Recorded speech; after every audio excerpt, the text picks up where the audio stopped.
Hello, everybody, and we are live tonight, reconnected. We got my friend Dan Kinem from VHS Hitfest. What's going on, Dan? Thanks for showing up tonight. Hey, what's up? Thanks for having me. Loving the poster backdrop. Hope everybody appreciates having you here. Oh, yeah. I had to get in front of the license to drive. You One, got to. love When it's time, you got to do the right thing. I love it. it. Hmm. VHS Hitfest, man. It's been a bit. I think the first time you were on, we had either just the corn shucker or maybe it was the first two had come out. It was very early on. Yeah. So Mhm. since then, how's it been? Is everything still feeling good? Oh, yeah, definitely. I feel like I spaced out the releases enough to kind of still love doing it. Like it hasn't felt like at all. So it's like Right. nice to leisurely just collect the interviews and work on things here and there. So it's been good. Absolutely. That's good to hear. I'm glad you're still doing it. And are you still like the main man behind it? Is there anybody else that's helping a whole lot? Or are you still like the number one? Me and my friend Dabby Do, I call him. Also, That's right. Dabby do. me and him do. He's like the tech guy. Like I don't do like any editing or like any tech stuff, so he knows how to do all that. So we teamed up, and he films the interviews, and I like ask the Nice. questions and find the movies and all that type of stuff. But yep. So I had somebody ask me this over the last week, and just randomly, I'm gonna put you on the spot and throw it out there. All of these interviews, how are these people doing this? Are you driving all across the country to get some of these? Are they mostly together near one place? Are you just fronting all the money yourself and saying we're going to Oregon next Thursday? Yeah, basically, they're not together. I wish they were together. Well, there's some releases coming up that were in the Missouri area. I think like three releases, but I didn't realize how big of a state Missouri was. So it was still like three Yeah, hours away, 3 hours away, and then like 3 hours back. So it was still a bit of a drive, but that I like doing it as we haven't done like there's a few things where they're in like California and like spread out where I might have to like have them film themselves and then me get on right. like Zoom and like so at least it'll be good quality because they'll be using like a real camera and then I'll just be almost there live. But I'm gonna try and keep it where we just go to each place and me and Dabby do. We normally bring our friend Joel and make like a little trip out of it. I think Nice. the next one we're doing is in Tennessee. And like I think we're gonna go to like an amusement park and like do a bunch of other like touristy shit. So that's Sweet. fun. Are you going to Dollywood? Well, I want to go. Yeah, I want to go to. That's actually the main place my friend wants to go to. We've been there though. Yes. I think there's a new coaster that since the last time we went that's supposed to be good. So we're probably gonna Nice. do that. I have never been to Dollywood. It sounds like a blast. Yeah, it's great. I love it. So in the beginning of this, we normally talk about any recent pickups or recent watches. Anything that you want to share with everybody? Well, pickup wise, I was mentioning it's hard to remember, like, because I have like pre orders coming. I don't even know. I always get different vinegar syndrome stuff. I got that Right. How to Build a Time Machine that came. Ooh, nice. Yeah. Yeah, and I watched that and I liked it. I think the guy's other movie was like Beauty Day, if I'm not Yeah. mistaken. That movie blew me away. Like, Nice. and I had wanted to watch How to Build a Time Machine, and I almost like paid to rent it. I think it was like $3.99 on Amazon, and like just kept putting it off and putting it off, and then they announced it, so I was happy about that. Very Um, nice. as far as other things, I watched Breathless, the like, Ooh, Fun City. yeah, I like that one too. I'd always been putting that one off because like I love the original so Right. much, and like for a while I feel like it was really shit on, like a lot of people had like negative opinions of it, and then more recently I've seen everyone saying it was great, so and I ended up liking it a lot. I mean, it's not the original, but it's still good. Nice. Yeah. How about you? Uh, What are you watching? Recent watches. We have been very behind. I watched Labyrinth with my kids. I got to Okay. show them one of my favorites, and I thought that they were going to hate it, and so glad they were transfixed the entire time. And then my oldest, we got to the end where we've got the MC Escher staircase scene or whatever, and my 8-year-old unprompted went, this movie is breaking my brain right now. And I was like, yes, this is perfect. I'm so glad we are setting him up for exact success. Oh, that's good. Love that movie. Yeah, I love like, that movie. I feel like any movie with that many like practical effects and like just crazy shit happening at all times, like will hold a kid's like attention nowadays. It's that one works for sure. Plus the magic of Bowie. I mean, it's hard Mhm. to deny that. Yeah, I love Bowie, so Tom says, congrats on 2 years of Disconnected and 2,000 subs. Thanks, Tom. I appreciate that so much. And thanks for the donation there. Tony, you got multiple people from Australia watching you, by the way. Tony says, have you shown your kids The Dark Crystal? No, but that's on the short list for coming up soon for sure. Recent arrivals. The main thing I wanted to highlight tonight, and I don't know if this is your style, but I am so damn impressed with this Bollywood horror box set from Mondo Macabro. that like I pre-ordered it. Well, my friend owes me a ton of money, so I make him buy everything. He bought 2 of those sets. I have no clue where it is. I've been wanting it to come in so bad. So we've got 6 individual cases on the inside. All of the films have their original, really great artwork in here, and the set is just stupendous. And it's really sad that it didn't do very well for them immediately, because it sounds like they're not going to be doing any more box sets. Plus, I guess this was a giant headache to get produced. Oh, that's annoying. So, yeah. I heard Massacre might be doing a few more like Bollywood movies eventually, so that'd be cool. Interesting. Yeah, I think they may still do some of these films for sure, but yeah, definitely not in a box set, it sounds like. I think they're going to be doing more like double features or triple features if need be, like Okay. single case releases rather than. I think this box set was the biggest headache, and that's why it's March 30th and we just got Halloween sale releases in. Mm-hmm. So that's tough. I think I ordered it like day 1, so it seems like it's been forever. It has been almost 5 months to the day, which is crazy. Yeah, that's the biggest thing for me. I forgot to say, I was talking about watches. I watched Labyrinth, and then the wife and I trying to catch up on John Wick so we can see the 4th one in the theater. She had not seen the 3rd one, and we still haven't got to that. We started the 1st one like 5 days ago, and we just barely finished the 2nd one. So Yeah, I had never seen any until this year, and I oh watched wow. 3. And I'm gonna eventually see the 4th one. Like I was supposed to see it last week, and then like now I want to see Air. Right? I think Ooh, it looks good. Yeah, I want to see that really bad. So there's a bunch that's coming that I'm always, wanting to go. It's a good time right now. Mm-hmm. Tony says, are all of these 150 minutes each? And that's a great question. 112 minutes on the first one, 145, 146, 122, 140, and 140. Yeah, they are all very long. Yeah, there's like a billion Bollywood movies on my like watch list. Me and my friend watch movies every Saturday, and we just keep putting them off because they're all like 3 hours each.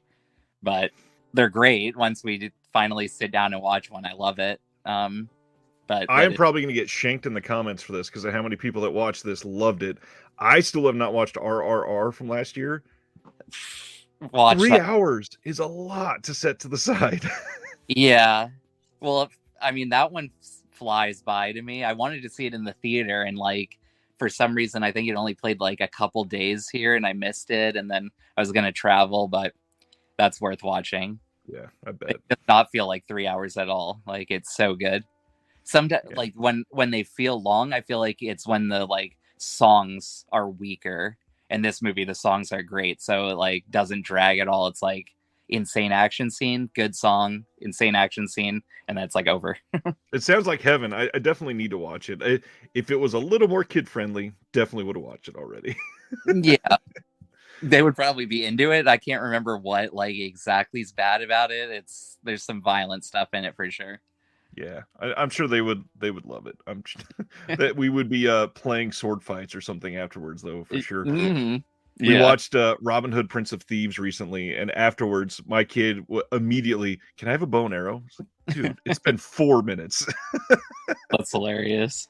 Yeah, I forgot that got released. I know like everyone was shitting on the fact that that was like announced for some. Love that movie. Love Yeah, I that was movie. excited about it coming out. Like, I feel like a good mixture of like different types of stuff. I'm always in the mood for, like kind of slept on like that time period movies. So Yeah.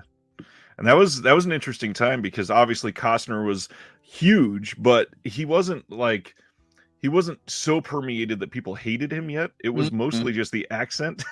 it, Mm, it took another 4 or 5 years for everybody to just be like, okay, we're done with him. yeah, for real. Tony says Alan Rickman is the true star of Prince of Thieves, obviously. Hmm. Legend. Uh, Absolute legend. Gone way too soon. All right, my friend, you ready to discuss some announcements? Oh yeah, definitely. Well, first up, right as the show was done last week, we got some Vinegar Syndrome announcements. First one Mhm. being the brand new VSU. We're getting Showgirls. What do you think of Showgirls? I like the movie. I didn't order it. I've been trying to like force my friend to buy it just so I can rewatch it. I feel like I would like it more now. Yeah, I mean, I love Kyle MacLachlan. Um, who's the girl? Elizabeth Berkley, right? Elizabeth Berkley. Yeah, Yeah. Just at a convention and like saw she was there. She still looks really good. So that was another like I was like, maybe I should, maybe I shouldn't. I don't know. I don't love the cover, really. The cover was yeah. I kind of wish it was something different. It seems like they could have gone a little more. Uh, I don't know, not risque necessarily, but a little less neon and a little more like flowery cover girl type something. yeah. And it's hard to beat that original poster. The legs poster is so iconic. Mm-hmm. Yep, I agree. And I the mean, hard part, I'm sure it'll be on the inside. yeah, exactly. I like it more as time goes on, like zooming in and seeing that there's like a little bit more detail than I noticed. But yeah, they could have maybe done a little better with that. Yeah, honestly, just the fact that the neon is shown here is not lit up around it, so it's going to be moving. That's a Hmm. nice touch, Yep, but I agree. Uh, could be much better, I think. Yep. We don't know much about this release, so we won't say a whole lot other than obviously with it being a VSU, it's coming in one of those hard boxes with the magnets and the crazy strip and the book and the slip on the inside of the box and going over the top. It's an expensive release, but with the amount of work that they did on the 4K restoration, it sounds like it will be absolutely worth it. Hmm.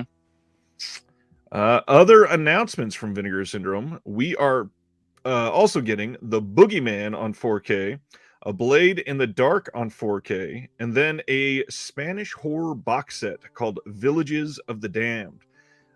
Any of those three that you're familiar with or a big fan of or anything? I've seen the Boogeyman years and years ago and didn't love it. Um, I feel like I should rewatch it. I watched it on tape, so the quality Yeah. a little. I like went back and looked up my rating, and I gave it like a 1.5. So I don't know that one. I'm like on the fence about. I feel like it was a little bit like I don't love like 70s horror. Sometimes I don't know. I if it was like 83 Yeah. and 1980, maybe I would have liked it more. I don't know. But the Spanish set, I was thinking about grabbing. That one's Y- interesting. Yeah, and that one you couldn't buy by itself yet, so it made it Mhm. difficult if you were super down on one of the other ones. Yeah. Like, Blade in the Dark, I just watched fairly recently, and it was honestly a little bit on the tame side for what yeah. I thought it was going to be. It's a Lamberto Bava film, which is really cool. It's nice that we're getting it. I do like the art on the Boogeyman. I'm glad that it sort of matches the aesthetic of the Devonsville Terror that they just did. Mm-hmm. Um, that Spanish horror box set, though, that sounds incredible. Yeah, I agree. And the mystery title too, the like 80s slasher one, that one also like piqued my interest. I was wondering what that was going to be. Yeah, so let's go over some of those hints here. So, the ones that they dropped, they say, what about the two secret titles? The first is a late 80s slasher Mm. made far from Hollywood, both literally and figuratively, which is hitting both Blu ray and 4K for the first time, featuring a never before seen original cut. The second is a real neck snapper from one of the kings of genre filmmaking, also making its world Blu ray and 4K debut. Both offer tremendous entertainment from beginning to end, and have been exclusively scanned and restored by Vinegar Syndrome from their OCNs and are mind-blowingly packed with extras. And then when you go to their other page, they had, for the same titles, they had another sort of play on the hints here. They say, we always try to save the weirdest, wildest, rarest, and or most head-spinning flicks for the secret titles. So as always, we've prepared a doozy. First up, making its world 4K and Blu-ray debut is a cheery regional slasher with an impressive array of creative killings, finally presented as its makers wanted it to be seen, along with its distributor-mandated released version. And perhaps even more exciting, one of the craziest films from a director legendary for his decades worth of cinematic insanity at last hits 4K and Blu-ray, a feat which was years in the making, but completely worth the wait. Does Cheerleader Camp have a Blu-ray? Not that I know of, and a lot of people are speculating that for sure. Oh, really? I didn't read that. I didn't hear the cheery thing until now, so that like popped in my head instantly. I don't know where it was made, but I assume not in Hollywood, so maybe right. That one I like. I watched that years and years ago, but I remember thinking that was fun. The other one that people were thinking it could be after they were hearing the cheery word was the Majorettes. But okay, that makes sense. I believe that one had a Blu-ray already. Oh yeah, I watched it on Blu-ray. Yeah, you're right. But that doesn't mean that it could. It could be. Vinegar Syndrome is fancy with the way they word some of these, so maybe it's a certain cut is making its Blu-ray debut. Yeah, that one is made by me, so that is far from Hollywood. And they did Flesh Eaters, so it makes sense. That's true. Where are you based out of? I don't remember that one. I'm in Erie, Pennsylvania, but it's like nice near Pittsburgh, like the Romero area, and that's where Bill Heinzman made. There's a lot up there, yeah. Mm-hmm. We one of the bands that I was close to for a long time. They grew up around that whole area up there. They did a documentary of sorts, and one of the big scenes they did was standing in the Monroeville Mall parking lot, and just all of our family was in Dawn of the Dead, and yeah, that's awesome. Yeah, Monroeville. I'm going there on Sunday. There's a convention there. Nice. Always in the Monroeville area. Nice. That's awesome. So yeah, some saw Cheerleader Camp at the drive-in on a double bill with Bad Dreams. That sounds fun. Majorettes is fun, and Suits VS, yes, but again, the whole debut thing is a questionable. It depends on what they're thinking. Erica Schultz, it looks like, has an essay in that Spanish set. That's awesome.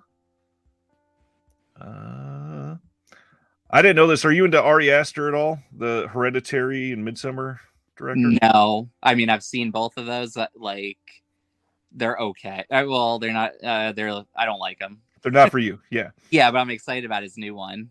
So I didn't know that one. It looks like it's getting an IMAX run. That's crazy. Okay. We don't have an IMAX theater here, but I will go to like Buffalo or Pittsburgh anytime there's some good IMAX thing. So might do that. Nice. Very nice. Cheerleader Camp only has an out-of-print DVD from Anchor Bay. So yeah, it very well could be that one. That has to be it. And it's late 80s. I think maybe like 88 or something. So that all like fits pretty well. Knowing the way Vinegar Syndrome gives hints, it's probably either obviously that or something that like 19 people have heard of and they just love it, and it'll be a mystery title because it's wacky. Yeah, what do you think the other one is? Ooh, this one is tough because there's so many weird words. Like I've been focusing on neck snapper, and there's so many things that could mean. When they say somebody that's known for genre cinema, I mean, are we talking like a Chuck Norris, or are we talking something else like that? But I don't know. There's not enough with it to really give this one away. Yeah, I agree. Especially because it says it. Let's see. Both offer tremendous entertainment from beginning to end, and that's kind of it for that top one. After the word neck snapper, and then the second one, it's just from a director legendary for decades worth of cinematic insanity.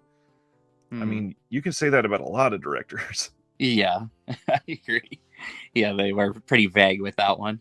On purpose, probably. Yeah. All right, so that was it from Vinegar Syndrome. 88 Films trying to get ahead of the game, just like Severin did with their announcements recently. They came out and said, hey, by the way, we are also doing a Blade in the Dark in 4K in the UK. And the producer of this release went on and posted some of the extras. And I thought some of this was cool. And there's nothing saying that the Vinegar Syndrome release won't have these, but we don't know for sure yet. The 88 Films release will definitely have these.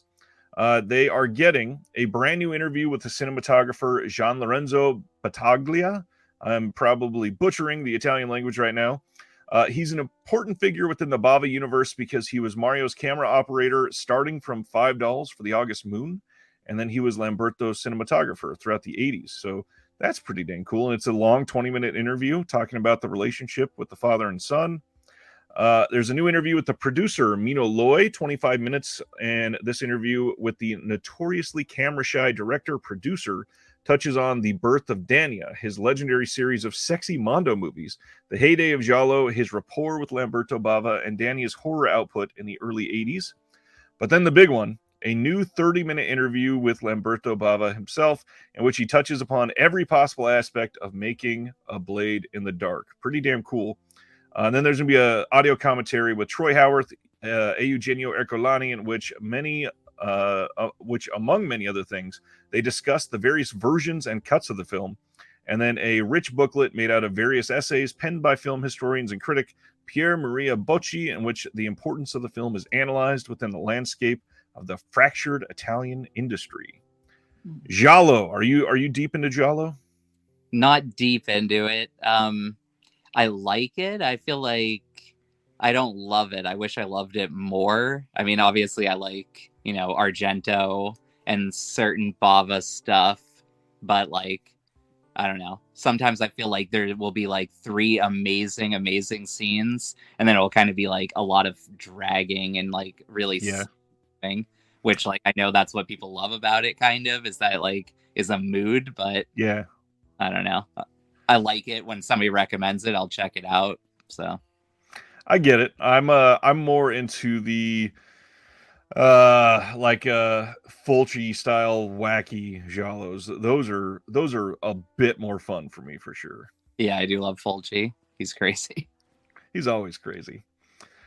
Next up, wanted to share that in Germany, Wicked Vision is putting out Hit as part of their Black Cinema collection.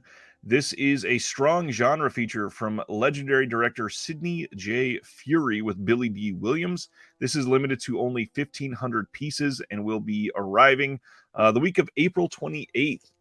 The first 200 orders of this will get a limited art card, and they're doing all kinds of great extras on this. There's a 24-page booklet with an essay, audio commentary. There is actually 2 audio commentaries, a documentary that is a volume 2 with Dr. Andrea Rauscher and Professor Dr. Marcus Stigliger. And then some trailers from Hell stuff, picture gallery, Black History Month, all kinds of stuff on this. But I know the people were watching the Black Cinema collection. This is pretty damn cool that they are continuing to do this in Germany. Yeah, that is awesome. Mitchell says, is this probably the same scan for A Blade in the Dark? Most likely. 88 Films and Vinegar Syndrome have been sharing a lot of the same stuff for those. Next up, Indicator has a sale going on, and it is going on until tomorrow, 2 p.m. UK time.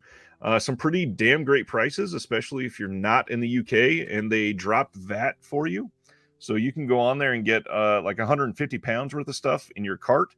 And when you go to check out, they'll drop it's like 30% of the price or something like that due to VAT will just immediately come out of your cart. So be prepared for that. If you budget for a certain amount, you can probably get a little more than you think.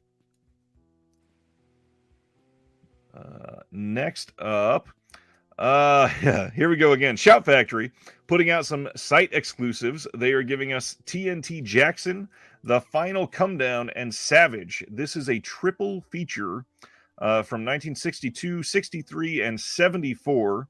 This is limited to 1,500 units, and you can only get this on the Shout website, of course. All 3 films have a new 2K scan of the inner positive.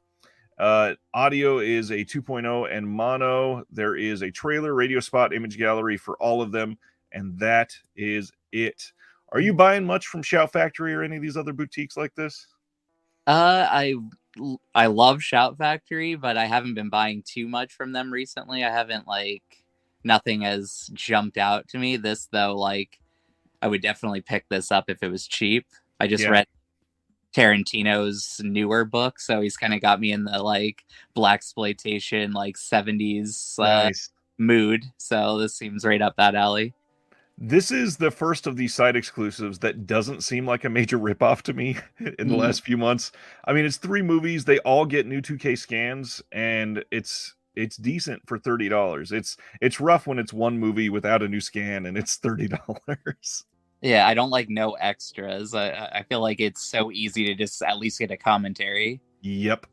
And I get on this one. They're probably trying to ham fist 3 of these into either one. Yeah, usually if it's 2 discs with Shout Factory, they'll say it on the spine. This is probably all 1 disc. So that's why we're not getting anything special here. Yeah. Then this was wild, and I think they still have a handful of these left. Many of their old Shout Factory site exclusive releases that were out of print are back in stock on their website. A couple of them, they had 8 copies, and they sold out within the first 4 or 5 minutes that they did this. But if you're into it and you were missing some, you might want to go check that out. The other side exclusive is one that we got a sneak peek of about 3 or 4 weeks ago that they weren't supposed to post on their website yet, that they accidentally did. We are getting Demon of Paradise. If you can get that now, and it will ship pretty much immediately.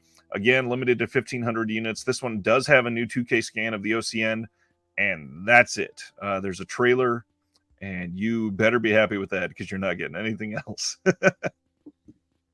That makes no sense. So there's nothing on this one. Nope, and it's $30. Yeah, it's so easy to get stuff. I feel like I don't know, but I want this. I've seen the tape 1,000 times. I've had it and never watched it, but the cover is amazing. It really is. Christopher Silvestri says, thanks for doing the show every week, of course. But more importantly, Chris is doing the Lord's work and just opened a physical media store. So if you want, please shout it out in the comments, Chris. Get the name out there, share the location, share what you're doing. I will happily highlight those comments, please. Next up, we are getting from Kino The Last Tycoon from 1976 with Robert De Niro and Tony Curtis, and of course Robert Mitchum. This is from a 4K scan of the OCN, and directed by Elia Kazan. And I'm probably gonna have to get this. Same. I love Kazan, and the cast is insane. So yeah, any of these classic De Niro's pretty much are a must. I've fallen in love with a lot of the stuff that Kino's been doing, like this recently. Mm-hmm. And then, of course, after it goes on sale, 3 months later, it'll be on sale for $10. So why not? Exactly. Next up, Film Movement started getting in on some announcements. They're putting out Samurai Wolf and Samurai Wolf 2, a double feature. This is from 66 and 67. And this is 2 films by Hideo Gosha. This is pretty damn cool that they're doing this. We get 2K restorations of both films, and then a featurette on Hideo Gosha with Tomo Gosha, an audio commentary by Chris Paggiali, co-author of These Fists Break Bricks. I believe that was affiliated with AGFA, if I remember right. Or somebody that was affiliated with AGFA, something like that. And then we get a 20-page booklet in this, which is pretty damn cool. Are you into any of these old school Hideo Gosha films or martial arts films? Yeah, remind me what else he's made. I know the name. I want this. Well, we are going to talk about another one in just a second, which is this one, Violent Streets. Okay. This one was just recently put out by Eureka as well. Nice. And people might be into this one if you are, I hate to make it sound like an elitist type of thing, but if you're a purist, the Eureka release is actually cut, the one that went in the UK, because the UK is classically very anti-animal cruelty, and I guess this has a short scene of it, and this one will be uncut because it's coming in the US. This is from 1974, and it's coming on May 16th.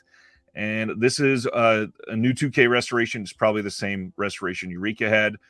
There is a Hideo Gosha featurette, again with Tomo Gosha, and then a video essay by Tokyo Scope author Patrick Macias, and then a 16-page booklet. Damn, I need to get both of those. And they'll probably be pretty cheap. That's the best part. They eventually go on sale pretty soon after that, especially if you're an Amazon shopper. But Hideo Gosha did Goyokin. He did a handful of others. He did Hunter in the Dark from '79. Okay. Let me see. There's another one that I'm trying to remember the exact title of before I screw it up, and I am not seeing it. Yakuza Ladies from '86. Oh, well, it'll hit me in a minute. If somebody else remembers, get it out. Let's see. Chris's store, he says, I'm taking boutique labels for trade-in and basically anything physical media located in Granby, Massachusetts, I think. Hope people in the area will come check us out. Thanks for the shout out. Appreciate it. I'm trying to get the word out. What's a good group to post on? Chris, message me on Facebook. I'll help you out with that. Let's see. The country that had Jack the Ripper is scared of little animal death. Well, I don't think they were broadcasting the Jack the Ripper killings. Another Kino announcement on May 23rd. We are getting Joy House from 1964. This is Alain Delon and Jane Fonda. Delon stars as Mark, a dashing young con man on the run from the mob after seeking refuge in the Riviera Villa of the widowed Barbara and her curvaceous cousin Melinda, played by Jane Fonda. Mark becomes trapped in the passionate snares of both women because, of course, it's 1964. What else are you going to do? Who are full of sinister surprises. This is previously restored in 2K. New audio commentary by Howard Berger, Steve Mitchell, and Nathaniel Thompson. Includes both the English and French audio tracks. You get a slipcover on this, and then this is the alternate art on the inside. Decent looking release. Is this a type of film you'd be into? Definitely watching it. I don't know if I would just buy it off the top, without it, but I would definitely. Seems like something that would pop up on Criterion Channel one day or something like that. So yeah, check that out. I know they did a Jane Fonda little section at one point, so maybe it was on there. I have no idea. It's in French, so I'm sure they'll highlight it at some point. Next up, Foolish Wives, coming from Flicker Alley. This is a 1922 film. In this silent classic, Eric von Stroheim, who plays Sergius Karamazin, I'm saying that wrong, is another con artist who pretends to be a count in order to charm and swindle naive women for money. He lives in Monte Carlo, Monaco, with his cousins, princesses Olga and Vera, who are in on his scams. When Karamzin meets American diplomat Andrew Hughes, the count immediately takes aim at his wife, Helen. But Karamzin soon finds he has double-crossed too many women.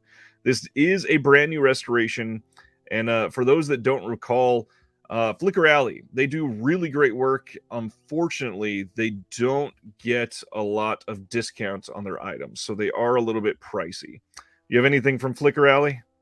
I don't think so, but this seems like up my alley. Also, I've been watching a lot of silent movies recently because, like I said, the Criterion Channel just a bunch of Buster Keaton and stuff like that. So I've been watching through. Yeah, Flicker Alley, they do great. Usually their items are about $35 or so, and then when they go on sale, it's $28 on sale. It's rough, but it's important work, and a lot of the stuff that they're restoring, it is probably really expensive. I mean, something that's more than 100 years old. It's not shiny waiting on the shelf ready to go out for a release, I'm sure. Yeah, and they probably have to charge a lot just because they're not going to sell a ton. So it has of course. Yeah. I wonder how much they get from educational screenings. I'm sure there's quite a bit that they're doing. That's a good idea. Yeah, they probably do make some off that. Next up, we got our announcements from Warner Archive. So first off, in April, we are getting Strawberry Blonde. This is James Cagney and Olivia de Havilland with Rita Hayworth. Then we are getting A Lion is in the Streets, another Cagney joint. Some of the cool things on this month, we are getting some decent extras on these. We got radio theater broadcast. We are getting a short on that first one called Polo with the Stars. But the better thing that I always look forward to, they're giving us more of the cartoons. So that first one is getting Tortoise Beats Hare. This one is getting Duck, Rabbit, Duck. And then there's another comedy short on this one called So You Think You Can't Sleep. Next up, Safe in Hell. This one is from 1931. This one is getting a couple Warner shorts and then a Warner cartoon called Dumb Patrol on it. One Way Passage with William Powell and Kay Francis from 1932. This one gets the radio theater broadcast, a WB short called Buzzin' Around, and then another cartoon called A Great Big Bunch of You. And then finally, Storm Warning with America's favorite conservative Ronald Reagan and Ginger Rogers. This one gets a Warner Brothers short called One Who Came Back, and then a cartoon called Bunny Hugged. Warner Archive does some great stuff, and I hope people check out some of these for sure. Nice. Yeah, I'm like happy that they're including some shorts and stuff, since I mean that's the least they can do. It's basically like nothing for them to add, you know, or like a cartoon with it. As long as it's not garbage transfers on them, it's free. They own all the rights. Come on. Exactly. My Man Godfrey from 1957 with David Niven and June Allison is coming on May 23rd from not Criterion, Kino Lorber. I was going to say there was some confusion because people were thinking, oh, I already have My Man Godfrey from Criterion. This is a different My Man Godfrey. This is the 1957. This one has a new audio commentary by Simon Abrams. Also has the theatrical trailer, and that is it. Again, Kino just given all kinds of releases like they always do. Yeah, I saw some people talking about this one. Like, I don't even know if I knew that this existed, actually, until they announced it. So it's kind of cool that there's a 50s version, because I love it. Yeah. Definitely got overshadowed by that other one. Mm-hmm. Then, of course, the John Wick Chapter 4 releases started pouring in. First off, this one is a little interesting. Walmart is getting an exclusive Blu-ray steelbook of John Wick Chapter 4. And what's funny is some people are upset because this sort of matches the Best Buy 4K for John Wick Chapter 3. And it's got this sleeve on the outside. Here's the actual steelbook art. So it's going to look similar to that John Wick Chapter 3 on the front, but it's only a Blu-ray steelbook. We'll talk about the 4K steelbook in just a moment. This is a limited edition collector set coming to Walmart. This one is 4K, but there's no steelbook in here. Are you into any of those crazy packaging like steelbooks or any of these gift sets? Not too much. Like, it takes a lot for me to like buy a movie that was in the theater. Like the new stuff, I'm more focused on buying like older movies and stuff. Yeah. But here and there, I tried to buy like the Clerks 3 steelbook that came out, and our Best Buy watched that like a week and a half ago.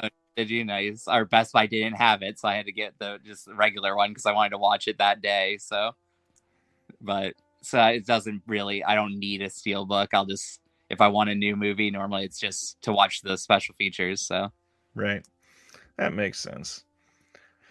Yeah, Kino sale. We had somebody ask, still waiting on the Kino sale. It does start April 6th. That is this coming week on Thursday, I believe. Let's see.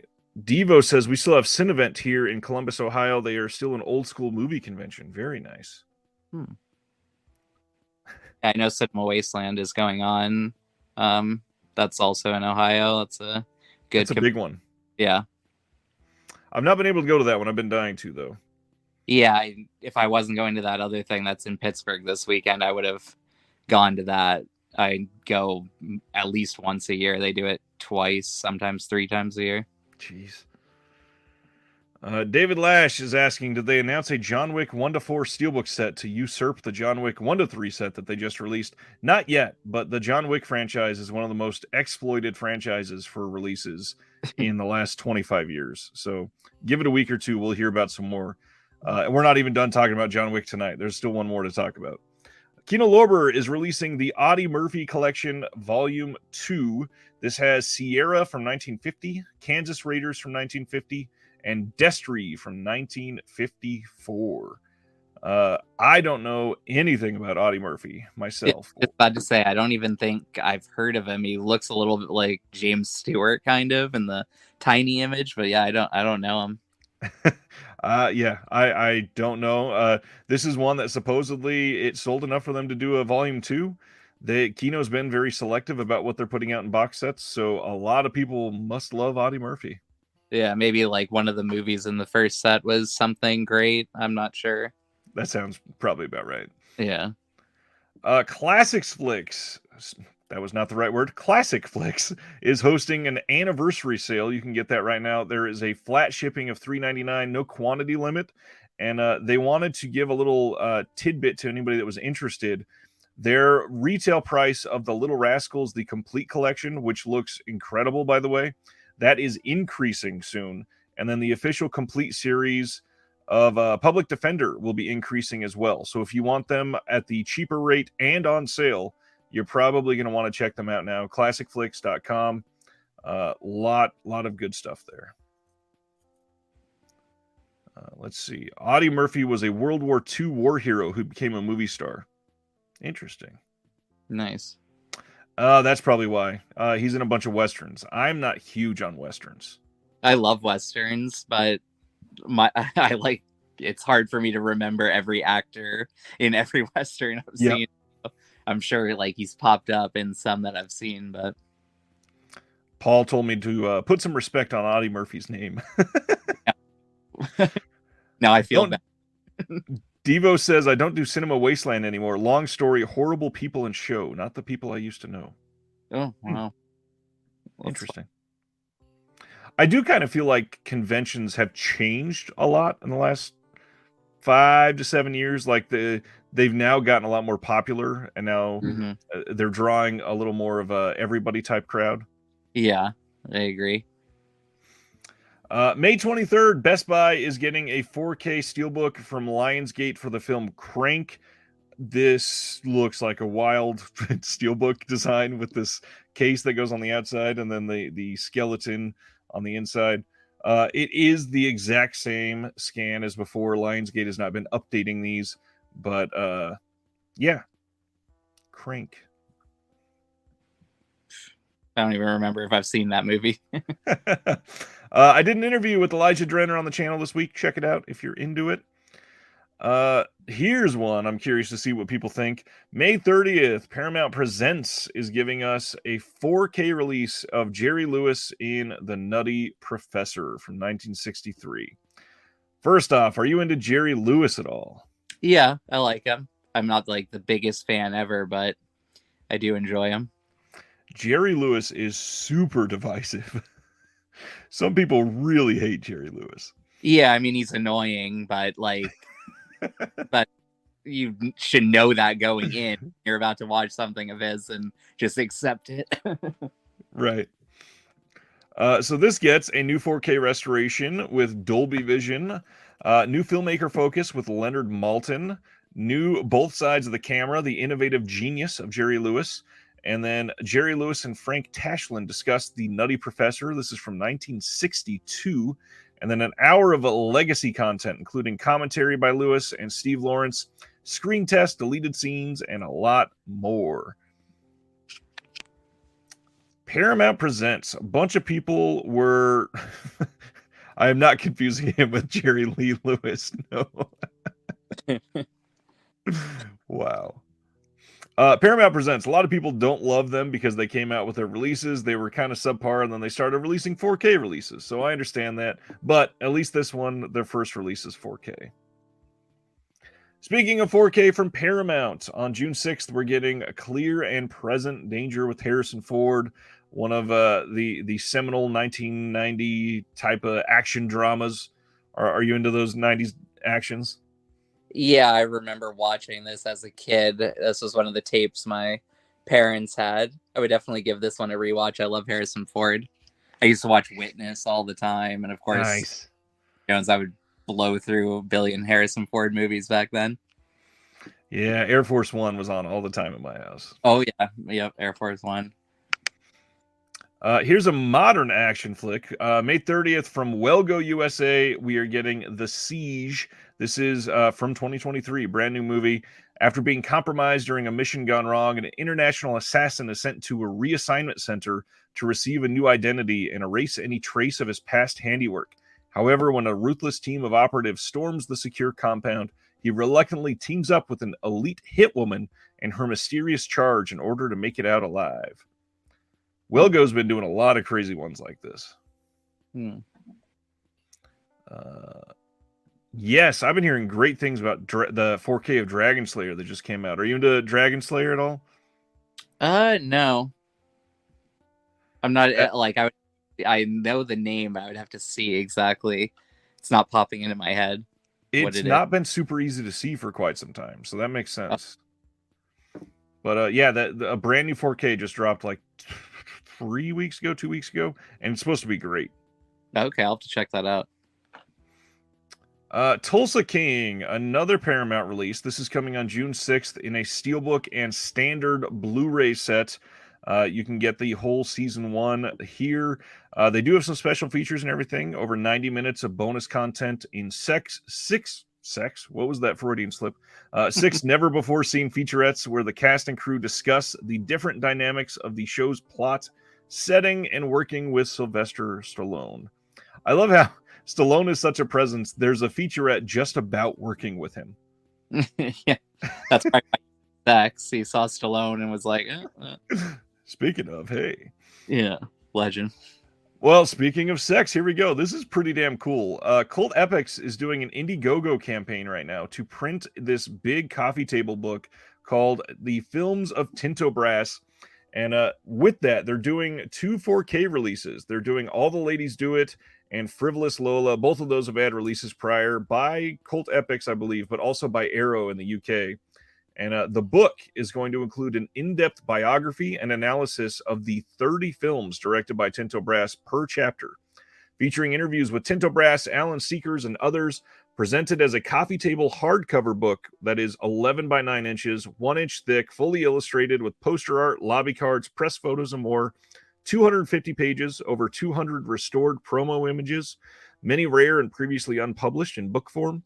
There's going to be some color and black and white, and it's only going to be limited to 1,500 copies. And then the 2 4Ks, pretty cool that they're doing these. We got 2 disc sets for both of these with a slipcase that's exclusive on here, and they are uncensored. I'm honestly shocked that Instagram let this picture stay up here. We got a 4K with the audio commentary, and then on the second disc of All the Ladies Do It, we got the Blu-ray with the features, special features, 4K transfer, audio commentary, new making of, which is pretty cool, vintage interview with Tinto Brass, outtakes and trailers. Frivolous Lola gets the same thing, a brand new making of, audio commentary, vintage interview, and trailers. Tinto Brass, are you into any Tinto Brass films? I haven't dug into them, but that book sounds amazing. I would definitely check that out. Yeah, it's pretty cool that they're doing this. This is a really nice campaign for them. They did something recently for Sylvia Christel that was similar in style, but yeah, glad they're doing this. Nice. And again, one of the producers on Facebook said that there were more 4Ks from Tinto Brass to come. Oh, nice. Paul wanted to throw in the commentary on that Dragon Slayer release is great. The director is on there with Guillermo del Toro. That is amazing. That is cool. Stan Geezy just rewatched Caligula, and Caligula, I believe, is coming out on 4K from Cult Epics here pretty soon. Nice. Next up, Morgiana from 1972 is coming on May 1st from second run in the UK. This was, I believe, just recently announced as coming from Severin as well. So if you're in the US, you may want to wait on that one. This is newly restored by the Czech National Film Archive. There's an exclusive filmed interview with the director from 2010. There is a projection booth audio commentary with Mike White, Kat Ellinger, and Ben Buckingham. Then, of course, a booklet featuring an essay by Daniel Bird and Dr. Ian Conrich. This is going to be an incredible release. Yeah, that looks so good. Amazing cover art. Love this artwork. Yeah. It looks ridiculously great. Yeah, I don't see how like anyone could not want that after seeing that art. Like it's so good. And the best part, if you are wanting this because of the art and we don't know what Severance is going to look like yet, this is region free. Pretty much all of the second run stuff has always been region free. So Nice. this is the second run just does incredible work over there. Well, I guess I will say thanks to everybody for this. It was a weird week. I had my 2-year anniversary on YouTube, and then at the same time posted over 2,000 subs for the first time. So thank you all. Nice. Congrats. Thank you. This one has been confusing for some people, so I'm glad we finally get to clear the air on this. Holy Spider is coming on July 11th from MVD. I believe this was rumored to be coming from, I think it was Utopia or one of the other partner labels, because they had the theatrical rights to it, but they didn't have the disc rights to it. So, yeah, people were expecting this to come from OCN, but it is not coming from them. Yeah, I think I saw people posting about that actually, like asking if it was going to come from them or not. This is one I almost went to see in the theater, but just missed it like at different times. But I want to watch it for sure. And for anybody in the UK, this is getting a release from Mubi, I believe. And the way Mubi has been recently, they will possibly have some exclusive special features. They've been getting some pretty damn good stuff on Mubi. Let's see. Hers is Beauty and the Beast is Paul's favorite version. Thanks, Silent and Sibner and Dave and Anthony and Paul and everybody. You're the best. Here is that other John Wick I was talking about.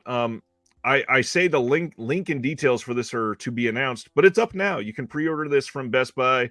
This is their 4K exclusive.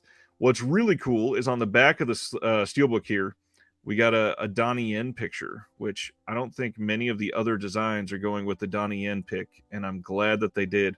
The artist for this posted on, I think it was Twitter, that this was their artwork and that they had to get the likeness for Donnie Yen approved by Donnie himself. So it looks pretty good. That is cool. Then just a couple left. June 20th from Music Box Films, which is an OCN partner label, but this one is not coming out through the Vinegar Syndrome website. You'll be able to get this everywhere else. Rodeo from 2022 is coming. Like I said, June 20th. This one is it's being described as a female power Fast and Furious. So this says, hot-tempered and fiercely independent Julia is a gearhead who thrives in hostile environments and turns every situation to her advantage. She has a talent for scamming condescending men who think it's cute that she shows interest in their used motorbikes and can't fathom her riding away with gleeful abandon. Her obsession with the high-octane world of urban rodeos, illicit gatherings where riders show off their bikes and latest daring stunts, sparks a chance meeting with the volatile clique. Julia strives to prove herself to the ultra-masculine gang by performing cons and running errands for their incarcerated ringleader, named, coincidentally, Dom. She finds a surprising connection with Dom's wife, Ophelia, and son, a risky move that puts a target on her back. Julia is unsure who she can trust as the ultimate heist comes down the pike. Yeah. Sounds interesting. It does. It does. Mubi has Angelia, the Beekeeper, and Josoji's Buddhist trilogy both streaming in the U.S. for the first time. Wow. Mubi is great. They do some really good stuff. All right, just a couple left, and these last couple are pretty funny. This one I really only posted because it's Kit Harington, and I know a lot of people love him, but oh my god, this cover art. So this is coming on May 2nd from Magnolia, and it's called Baby Ruby. But first off, the horrible Photoshop job of Kit Harington not caring at all. What is this baby at the bottom here? Oh, I didn't even realize it was horror at first, and now I. That's terrible. This looks so not great. All right. And then the next one is a little similar. I've heard this one is not very good. May 23rd from IFC Films, we're getting Consecration from 2023. This one is with Jenna Malone. And again, I've heard good and not good, but the big thing is if you look at this artwork and zoom in a little bit, it's just a bunch of solid black faces with little photoshopped red eyes. I don't know. I feel like they're trying too hard. Yeah. That does not look good to me. Oh, Stan.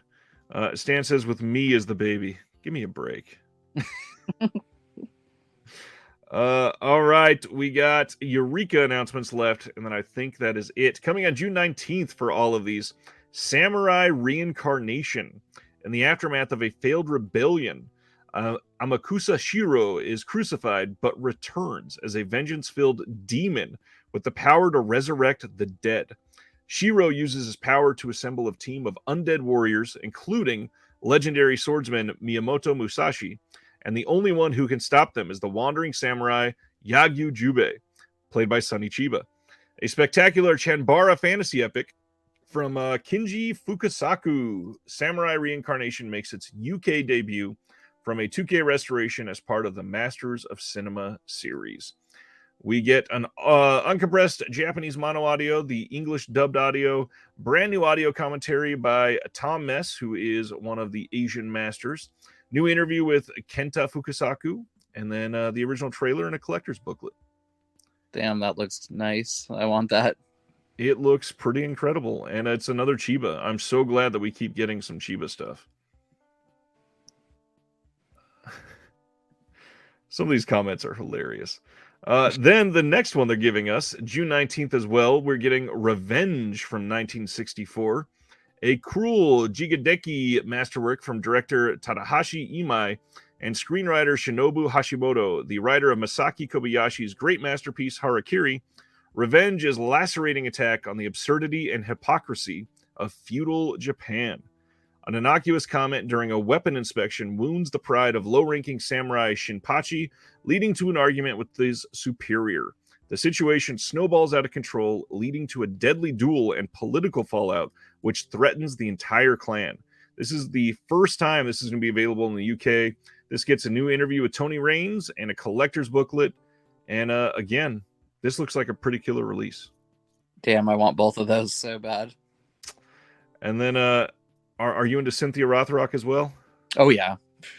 Yeah. Well, then let's add on to it and go to Lady Reporter, also known as the Blonde Fury from 1989. This is Cynthia Rothrock's first leading role. This is also the first, and to this day, still the only time a Western actress has had lead billing in a Hong Kong film.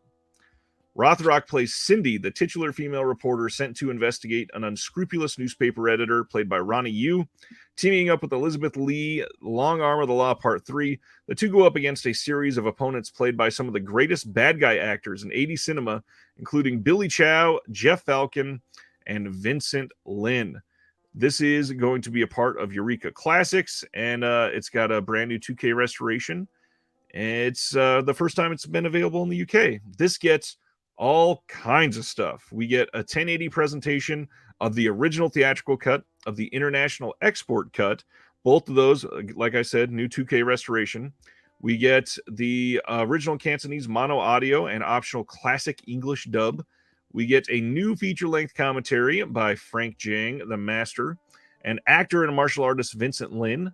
There's also a new commentary with Mike Leader and Arna Venema, two friends of mine.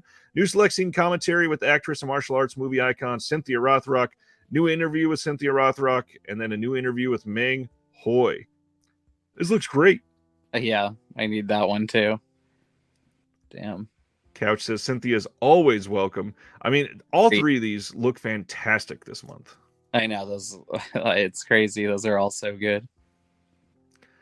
Paul Huggins said Cynthia Rothrock deserved an American career on par with Jean-Claude Van Damme. I mean, I don't think anybody here would argue with that. Yeah, I agree. That's all we got for this week, though. That's pretty damn good. At this time, we normally share what we are getting next week, just in case you forgot. So let me pull up that screen. It's not very much this week. We are getting Maltese Falcon and Cool Hand Luke in 4K, from Warner, part of their Warner 100 line that they're doing. Midnight Run on 4K from Shout Select, Star Trek The Next Generation Collection on 4K. You can get all of those on their own as well. The Big Easy coming from Kino, Mickey and Friends 10 Classic Shorts Volume 2 coming from Disney, of course. Film Noir Dark Side of Cinema number 13 from Kino. Confess Fletch is coming out. This one I am dying to see. Are you a fan of the original Fletch, or have you seen this new one yet? I haven't seen the new one, but I do love the original. I like John Hamm, so I don't know exactly. I've heard it's very respectful to the original, and it's supposed to be great. I really want to see it. I want this disc first. Yeah. Then that Birdemic box set from Severin is coming out. Living with Chucky, the documentary, is coming out. Envy from Shout Factory. Keen, I believe this is from Grasshopper Films, is coming out. That is the Lodge Kerrigan film. If you want one of those Warner Brothers 100 collections, all 4 of those drop next week. And that is it. Nice. Dan, we made it. So let's get into the important stuff. What's been going on with VHS Hitfest, and what can we expect soon, maybe? Well, we have a release on Saturday.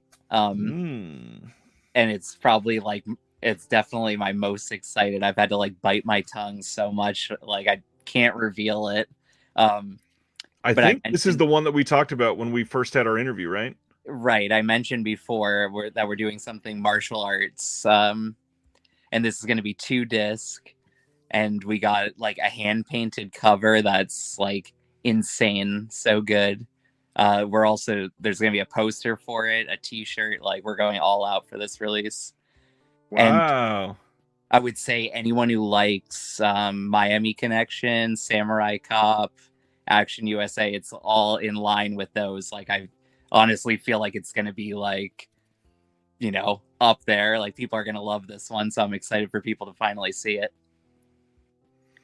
80s too. 80s. Man. I'm so stoked for this release. Ever since you brought it up on that first talk, I was like, can we just time travel to that day, please? Oh yeah, that's one thing. I mentioned, I was happy that we kind of have been going slow with the releases and set it up this way, but I've been annoyed because I want this one to come out so bad. So I'm happy the day's finally here. And I mentioned, it's 2 discs, so it's packed. 2 versions of the movie, a whole other thing that I can't really talk about, a long interview, commentary, tons of awesome stuff. The trailer too. There's an original trailer that I don't think has been released, and it was narrated by an absolute legend. I don't know how. Well, I do know how, but it's insane that they got him to do it. And I can't wait to. I have the trailer ready to go, so I'll be posting that as soon as the link goes up. I'm very excited about that, about the movie. So, man, and the art is insane. I can't wait to reveal that too. I've had some friends asking to see it early. That there's a few people I've told what it is, and I've still held off on showing the art because I want that to just come out when they announce the releases. So I'm really excited. I'm beyond excited as well. I think that the lineup so far has proven to be eclectic enough to keep people on their toes, but it's certainly not in a bad way. It's something that everything has something that you can grab onto and make it where, that was just damn charming. And this sounds like it will continue that streak in spades. Oh, it definitely. And our future releases, the way we have it set up is no similar genres. Each thing's going to be unique, different. So we got a cool lineup this year coming out. Interesting. Okay, so is this?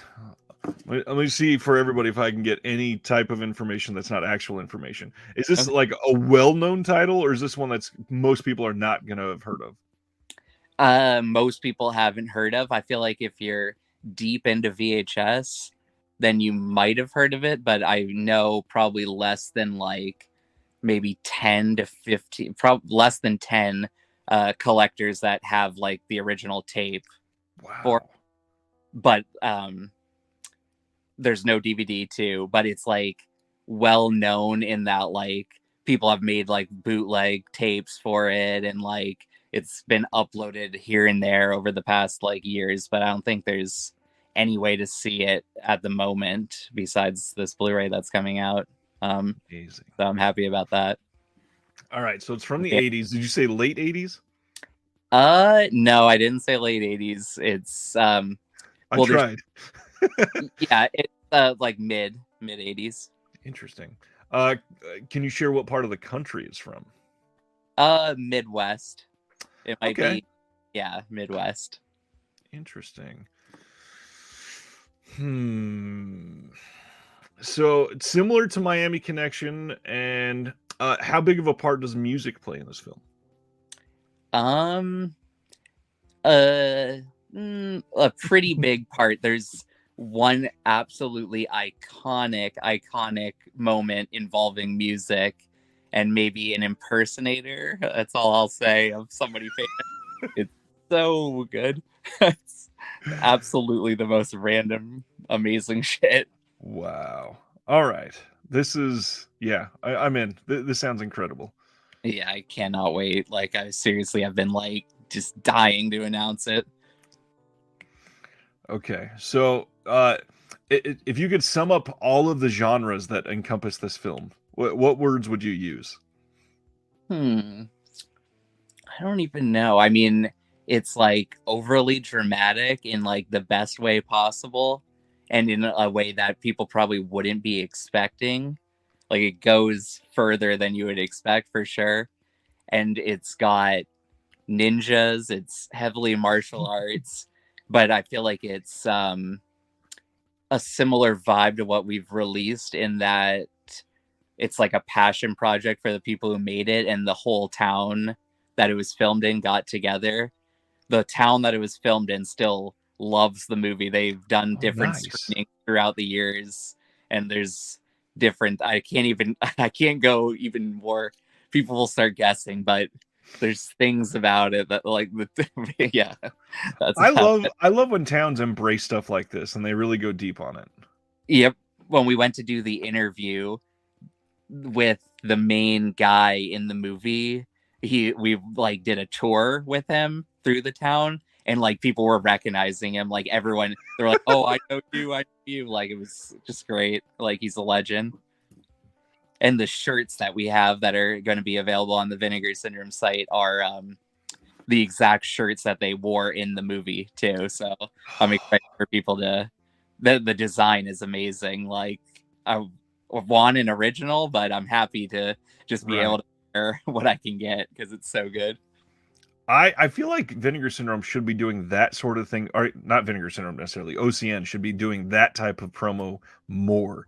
There is so much that they could have easily marketed on. Like they killed it when they did the Don't Panic pajamas, but I mean, there's so many others that they could have done better. They did Thriller. How did they not put out an eye patch with the Vinegar Syndrome logo on the eye patch? Oh yeah, I know. I like Severin is good about that kind of with the little like trinket type things that they're really. Yep. But yeah, Vinegar could. We have there's so many different designs and stuff that I want to do for future releases. This one I was even doing it. I just found out like 2 days ago that it like got completely fucked up, like so it can't happen. But I was doing action figures to like go along with it. It was going to be limited to 10, and I'll post the prototype because the prototype's amazing. I might still try and figure out a way, but there was like they got printed and there was like an error, like the figures were messed up, so like they're not gonna happen. But I'll post it, and if there's enough interest, maybe I'll work on it and like try and get it out within the next like month or so. But there was no way to get it ready for Saturday. But yeah, they should do more stuff like that. That's kind of what I want to start working on, is different promo items and weird things to go along with the movie. That would be a great thing to set apart VHS from everybody else on there. Thanks. Yeah, I agree. Bob's Blu-ray says, loving that License to Drive poster behind you. Oh, nice. Movie is one of my favorites. I love it so much. And then I don't know if it highlighted long enough. Anthony says, 100% sold. This will be my first title from you. Oh, nice. That's good. Yeah, I feel like this will be a lot of people's first title because it's just different. It's like almost one that you have, like, I have shown it to a bunch of people and like everyone's loved it. It's like one of the ones I can pretty much money back guarantee. I'm not going to do that, but I can pretty much do that. That like, there's no not enjoy this movie. It's just straight up fun all the way through. Right. Interesting. Can you share? Is it going to be limited to 1,000 or 2,000, or is it going to be? This is going to be 2,000. This is our first 2,000, and Thank goodness. we might go 2,000 from here on out. Okay. So, yeah. Interesting. Yeah, I am absolutely sold. This is the type of thing, especially with martial arts being so heavily involved, that's been selling like crazy. I mean, even AGFA just did that double feature, and some of their stuff sells pretty quickly, but just because it was two martial arts, it was gone so quick. I mean, the stuff that they're doing is great with martial arts. I know. I feel like the movies are always so easy to watch and so fun that like people, it's kind of like people who don't love horror and kind of like the other stuff that Vinegar and the partner labels do will buy it, but then ninja and martial arts stuff also the horror fans love too, and the VHS. Yep. Like, it's pretty much unanimous. There's no one who doesn't enjoy a good martial arts crazy movie, and they normally mix in some horror elements here. I feel like I picked up the AGFA like thing, but I haven't watched it yet. But just reading about it, there might be some like, you know, fantasy or weird elements to it. So yeah, always love that. The last time you were here, I think Bloodhunter had just gotten announced. We had just talked about Bloodhunter because it was about to be announced. So Satan's Menagerie also came out. Anything that you want to throw out on that one to get people into that, since we haven't heard it straight from your mouth yet?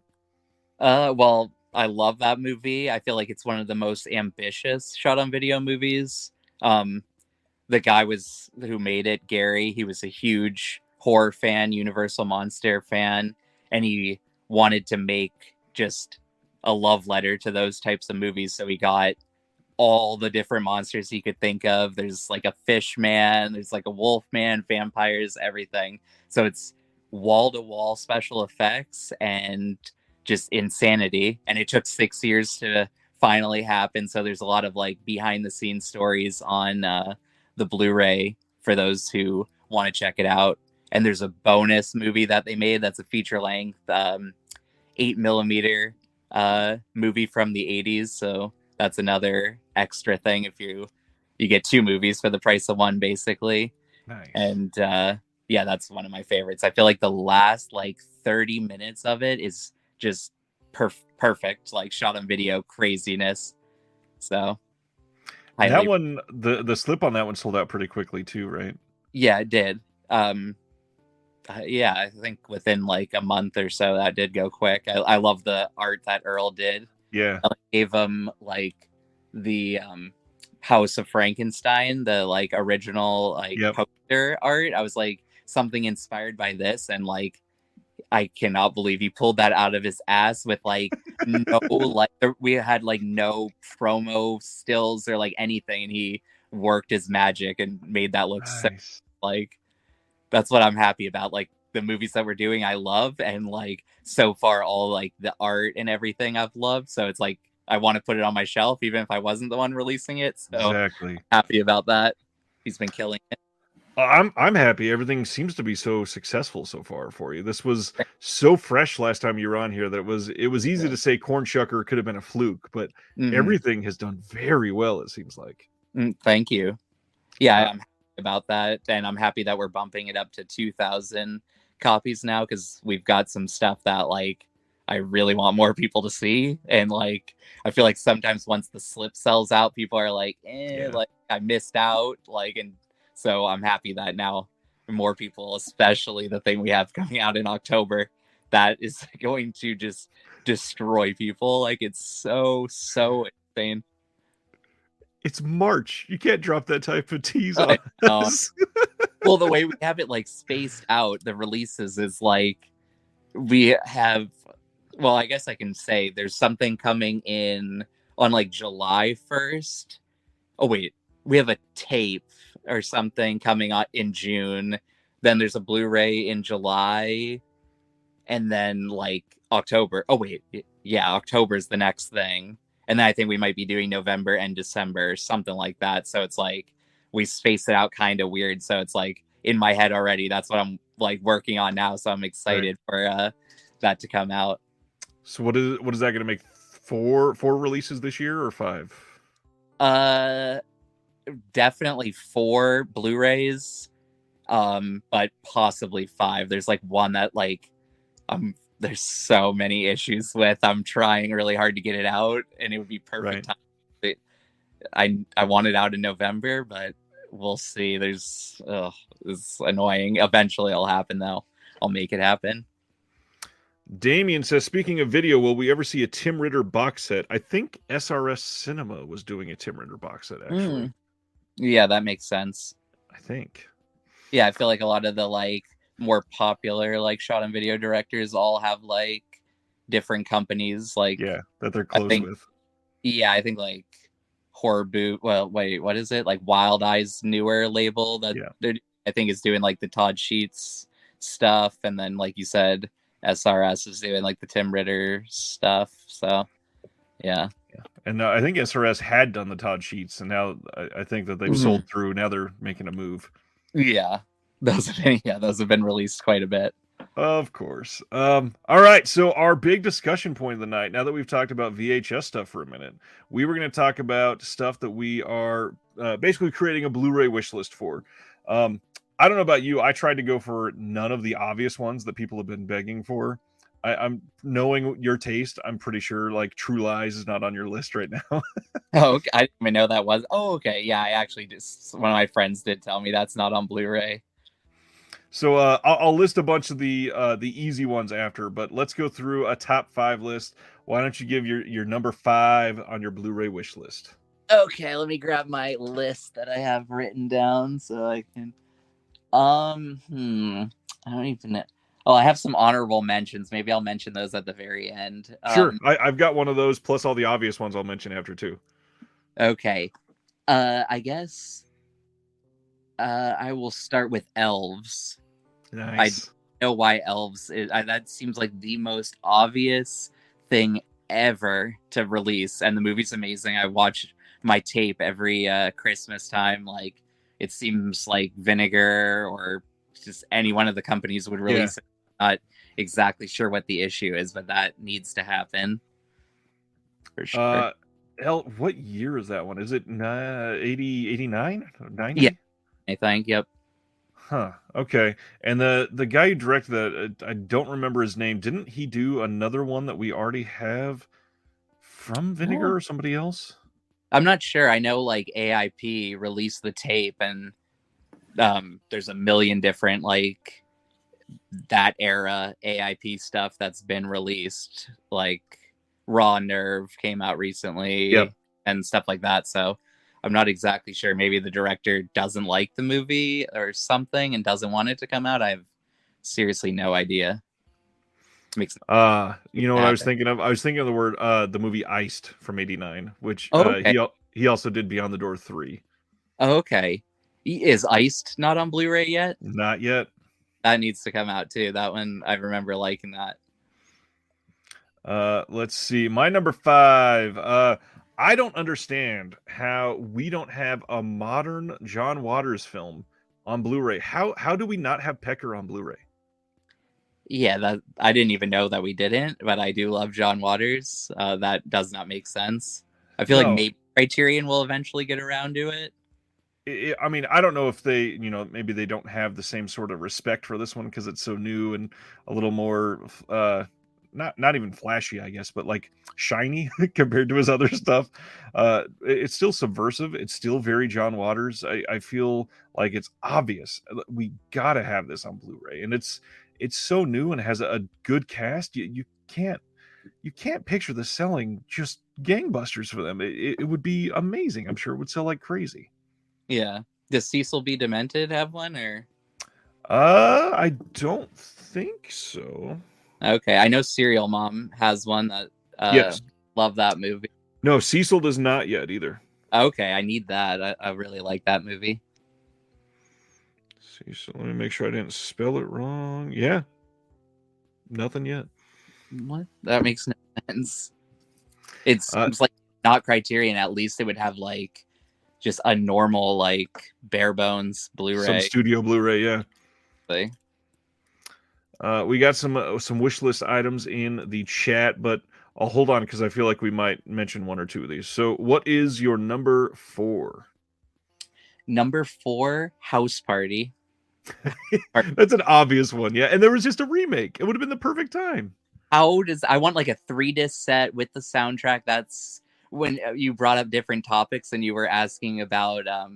You said we might talk about like favorite movies from the year you were born, and I was born in 1990, and that seriously is one of my absolute favorite movies. I can watch it endlessly. Nice. I want like just a super nice set that like makes people remember how much of a masterpiece that movie is, because while Kid and Play are still alive, I need like a good just feature-length documentary. They can do one about the whole series, like, and I liked the new one actually. I really liked the new one, so put that in the box set. Come on. Yeah, exactly. My number 4 is kind of one of the obvious ones, but I feel like not enough people know about it yet. I did also ask in my Discord today, which if you're interested in the Discord, Patreon link in the description below. This one is one that everybody agreed on, and it's 1999's Bringing Out the Dead with Nick Cage and Patricia Arquette. Incredible movie that I've not seen in a very long time. And it seems like there's got to be something holding this up that's probably in some sort of rights limbo or something. This is an obvious one. I mean, Patricia Arquette is Oscar winning now. Nick Cage is hotter than ever. He's not looked down on for the tax evasion or whatever anymore. People love him. Yeah, it's Bringing Out the Dead. Come on, like this would immediately sell thousands of copies. I don't get it. Mm-hmm. Yeah, it's always weird. I want to know exactly why certain titles like don't make the jump. Like, right. It's very weird. Unless somebody is being super stingy on music, or it's a Weinstein film or something, it's tough right now.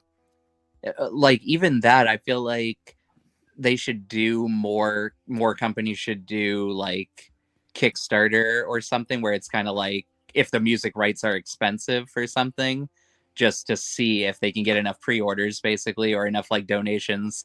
Because one of the next things on my list, I would donate to anything just to get this on Blu-ray. And I think maybe it's music rights that might be holding the next one on my list back. Devo says The Keep. Supposedly the elements for The Keep are the big thing that we'll probably never have a good HD release of that. I think Via Vision put out a DVD of The Keep like 3 years ago, and it was supposedly the best that anybody could do, and it doesn't look that great for a DVD even.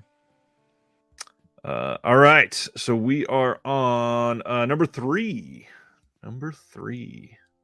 Midnight Hour. That's the movie I was referencing. That does not make any sense. It had an Anchor Bay like DVD. I don't know exactly what happened with that DVD, but I love the movie, and it needs a Blu-ray. It needs a bigger audience.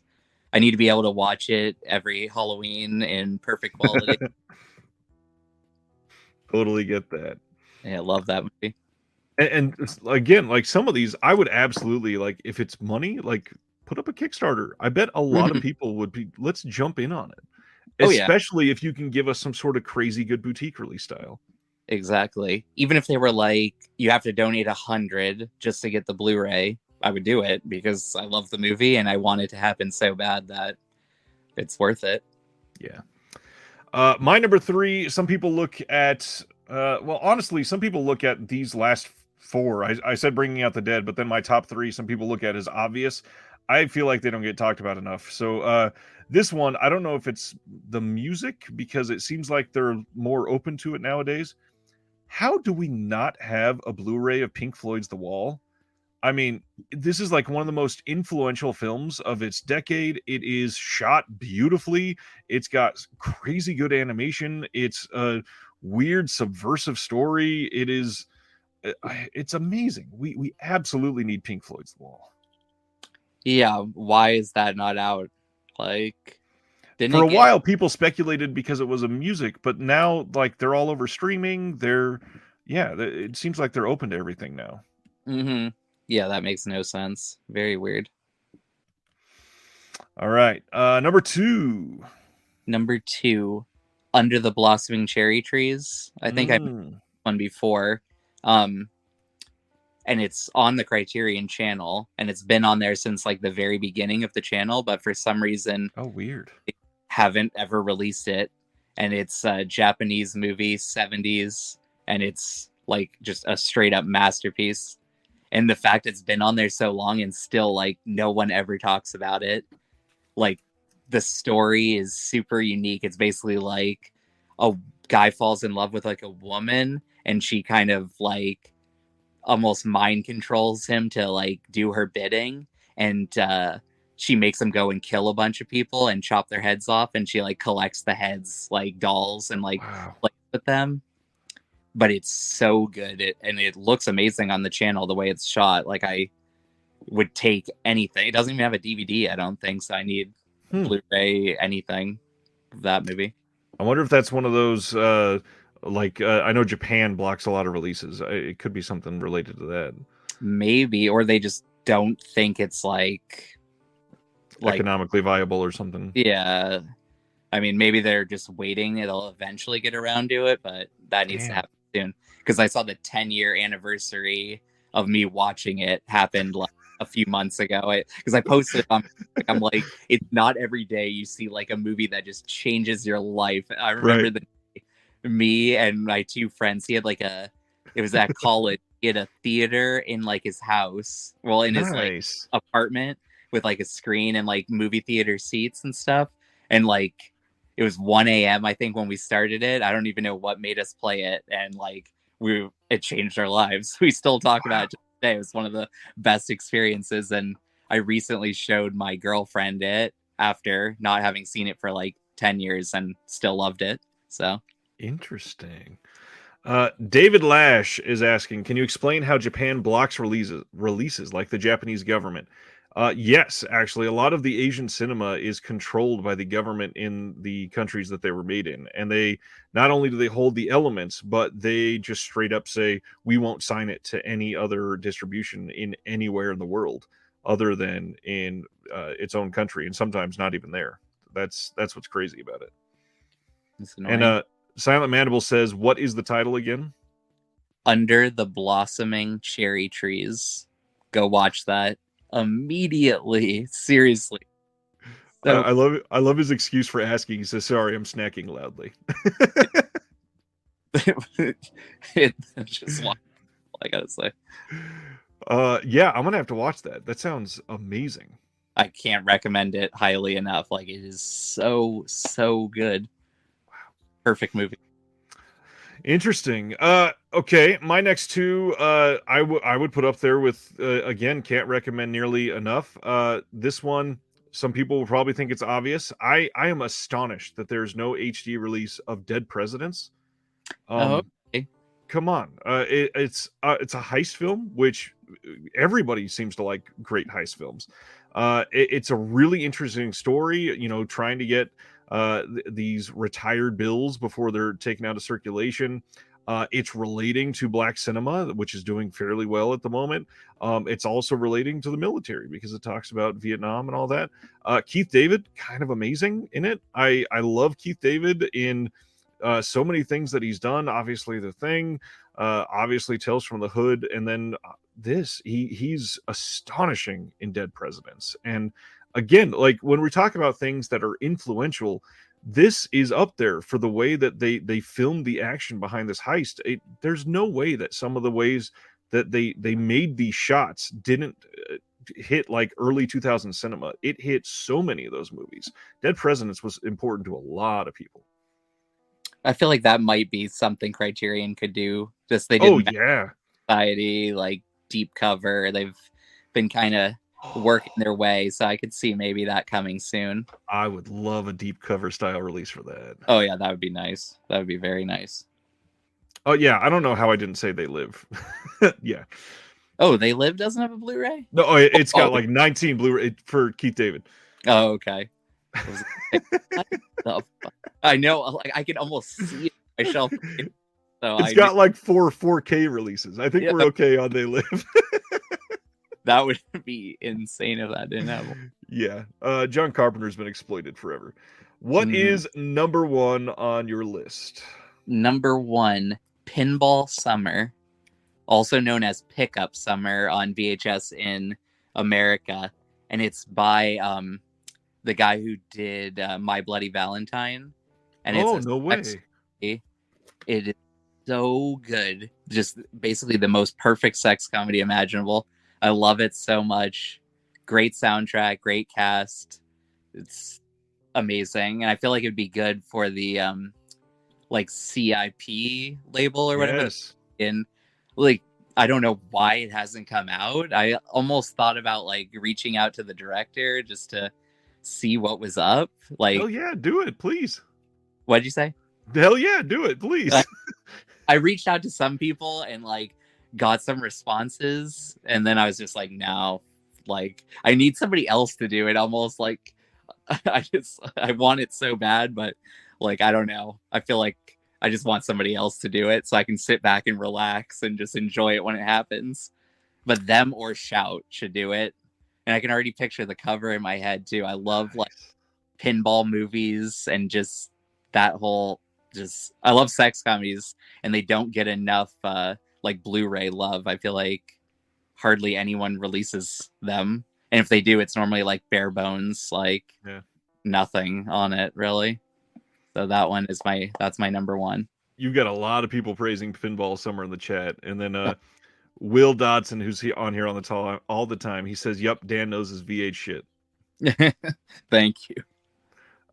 Distorted Visions. We were just talking about this, Dan. Also, Kenny and Company and Jim and the World's Greatest need a proper release. Coscarelli deserves all the love. Kenny and Company for sure. Yeah, I agree with that. I watched that in the worst quality ever.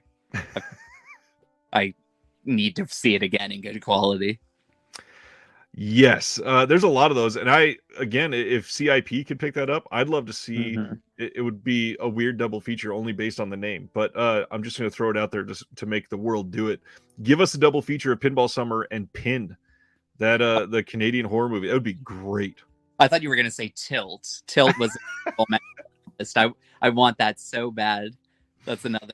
I love anytime like something like that is made to seem so important.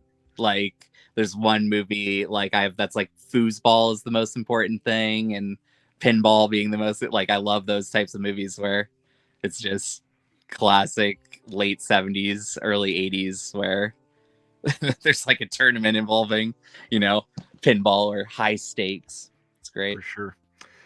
My number one is another one that people look at as an obvious answer. I'm hoping that this release from Radiance is enough to highlight Todd Salons and give us a release of Happiness already.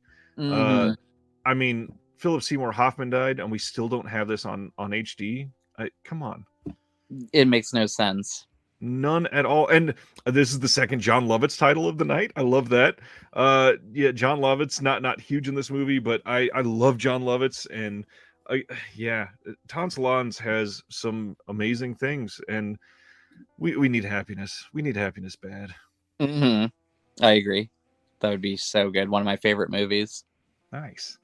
What do you got for some honorable mentions? Okay, let me run through these quick. Nowhere. I need the Iraqi movie.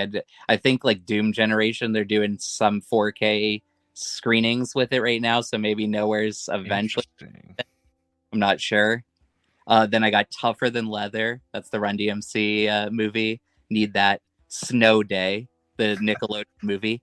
That is a masterpiece.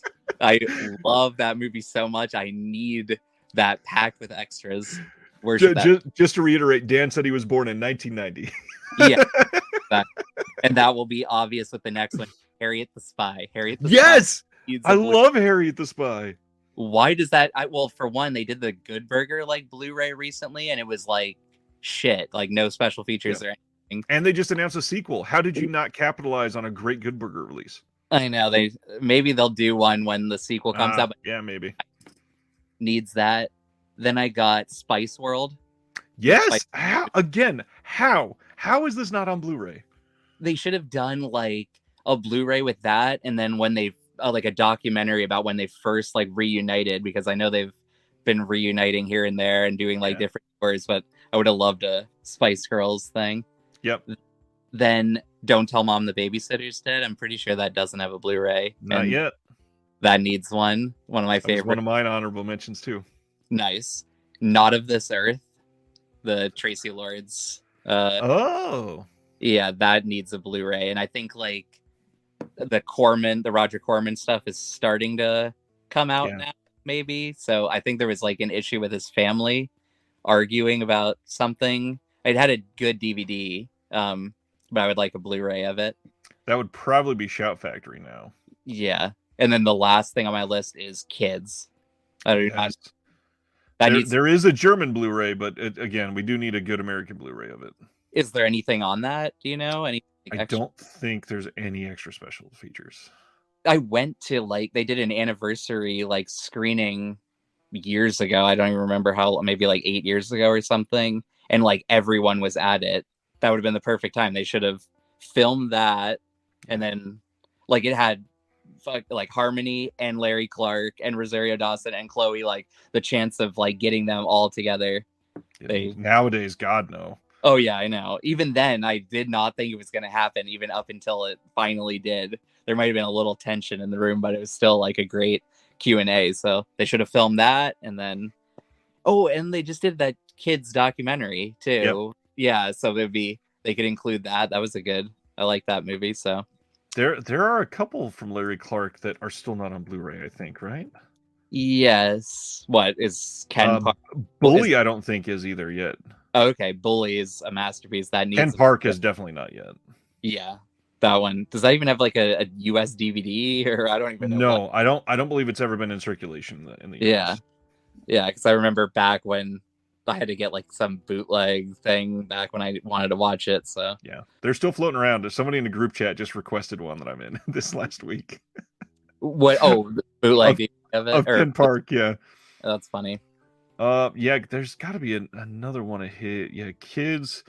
Bully's probably the one I was thinking of. Bully would be kind of a big deal right now. Yes. I think some of the people got out of prison, the real people, this year, within the past couple of years. So how's that for some special features? That would be amazing. I know the actual cast, I think, met with the people in jail to work on their performances. I think I heard that.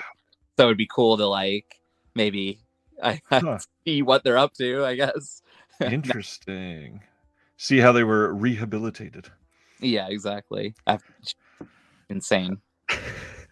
Some of my short list, Edgar Wright's Fistful of Fingers. It's his first film from 95.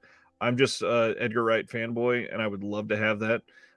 It was rumored for a good 2.5 years that Arrow was supposed to release it, and nothing is materialized. I think the last time they mentioned it was 2019. So I think by now they likely would have done it if they were still able to, but who knows? This seems like an obvious pick for them. It's Edgar Wright. You know that would sell well. Yeah, maybe they're just slowly working on it and collecting special features and stuff. Plus COVID, maybe that threw them off. Who knows? It could still happen. Could be. And you took a couple of mine, by all means, nothing wrong with that. Thank you. And then the big thing I've got left is my list of the obvious ones. The Camerons, we need The Abyss, we need True Lies. It's rumored that we're getting at least The Abyss in 4K supposedly this year. That would be amazing. I adore David Fincher as well. How do we not have a Panic Room HD release yet? Again, there is a rumored 4K supposedly coming. I can't wait to see if they can do that. And then I got to go for some big comedies like The Absurdist, Freddy Got Fingered. We absolutely need. Masterpiece. I would buy that in a second. And then the other big one, Tenacious D and the Pick of Destiny. It's a modern classic, and this is another one. Arrow actually hinted that they might be doing this. I think they said something on Twitter that maybe we'll have to look into this, but with some emojis to make it look like we're already doing something. So thank God, that needs to happen. Fingers crossed. I can imagine how good the special features on that would be too. Just them hanging out, doing a commentary or something. It'd be hell yeah, super high. It'd be amazing. And then we've got like 900 comments about stuff that other people want. So let me take a look Okay. at some of these. Yeah, let's look. Wow. There have been a lot of comments. Oh, good. Gosh. Summer Rental, Iced is great. Matango, definitely on my wish list. Elves is a no-brainer. How did our Xmas beat Elves to Blu-ray? That's funny. Justin Beam of Reverend Entertainment posted a pic with Waters. He said could be that or Crybaby 4K. Unfortunately, it's probably the Crybaby release that Kino has already announced. Okay, I want that Crybaby bad. Yes. I want anything like Tracy Lords, that era. There's still some stuff, like I mentioned, Out of This Earth and Crybaby. Yep. If Looks Could Kill, The Night Before, A Simple Plan, The Gift, Mute Witness, A Dirty Shame still doesn't have a Blu-ray either. Interesting. Maybe a lot of this stuff will come out too. That he's working on a new movie. I saw Yeah, I think he did just announce that. Yeah, that'd be a good one. Will agreed with you on the House Party movies. He says we need preservation, and those are absolutely important. So good. I want it to be on like Criterion. Seriously, it needs to like get the respect it deserves. Perfect movie. Speaking of Criterion, how do we not have After Hours yet? That needs to. I thought it was rumored like 100 different times. It has been. Why? Just like Inland Empire was forever, and now we finally have it. Oh, I'm watching that on Saturday. I've never seen it. Yeah, that's neither have I. That I haven't seen. Ooh, enjoy.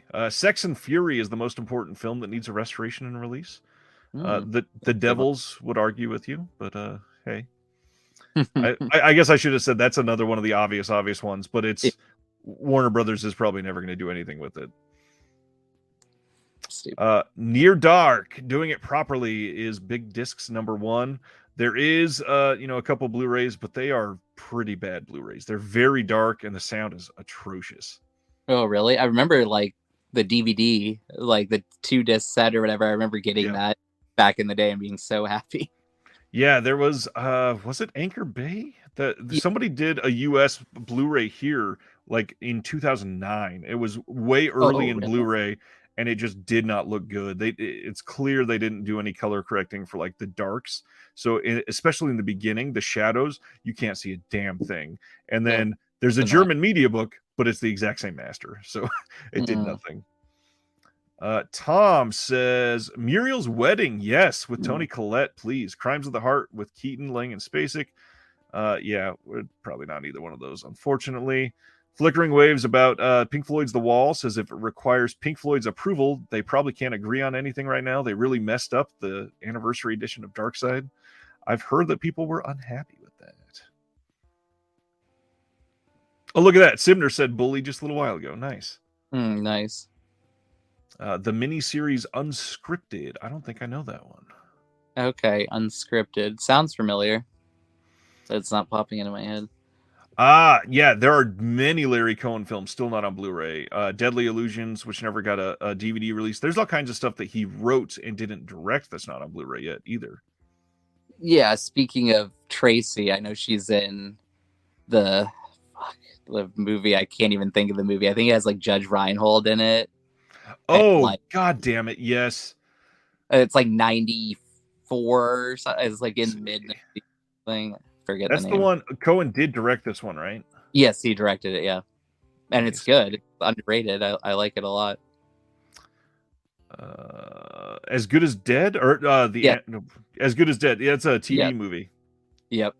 That needs more love. Judge Reinhold, Tracy Lords, and Crystal Bernard. Nice. Oh God, the Judge Reinhold picture on IMDb right now is not good. That's fine. Let's see. Couch says I think Vinegar Syndrome could release Pinball Summer. Dan would be very happy. Oh, I would be so happy. It makes no sense. It would sell like just mention My Bloody Valentine and like Pinball. Like it's no brainer. The World's Greatest Sinner deserves a wider, preferably on Blu release. Unfortunately, too relevant these days. True. Lamora, yeah, that would make a good Blue. That Synapse DVD isn't terrible, but yeah, it definitely could use a good Blue. And knowing Synapse, hopefully they'd go all the way to 4K with that nowadays.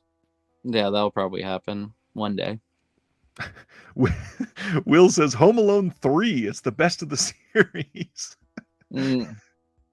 I just watched every Home Alone recently. Like And you I've seen. survived. Yes, I actually thought maybe the newest one wasn't like that bad. But the first two are masterpieces, in my opinion. Are we up to 5 or 6 now? That's a good question. I would have to check online. I know that. Oh wait, I think 6 actually. Jeez. Paul says noises off. We need a packed release for Dick Tracy, the Rocketeer, and Camp Nowhere. Camp Nowhere is a great movie, and that one, I believe Kino had put it out on Blue, and it went out of print really quickly for some reason. Oh, really? Okay, Yeah. that's a good Blu-ray. But if it has one, then maybe it won't happen.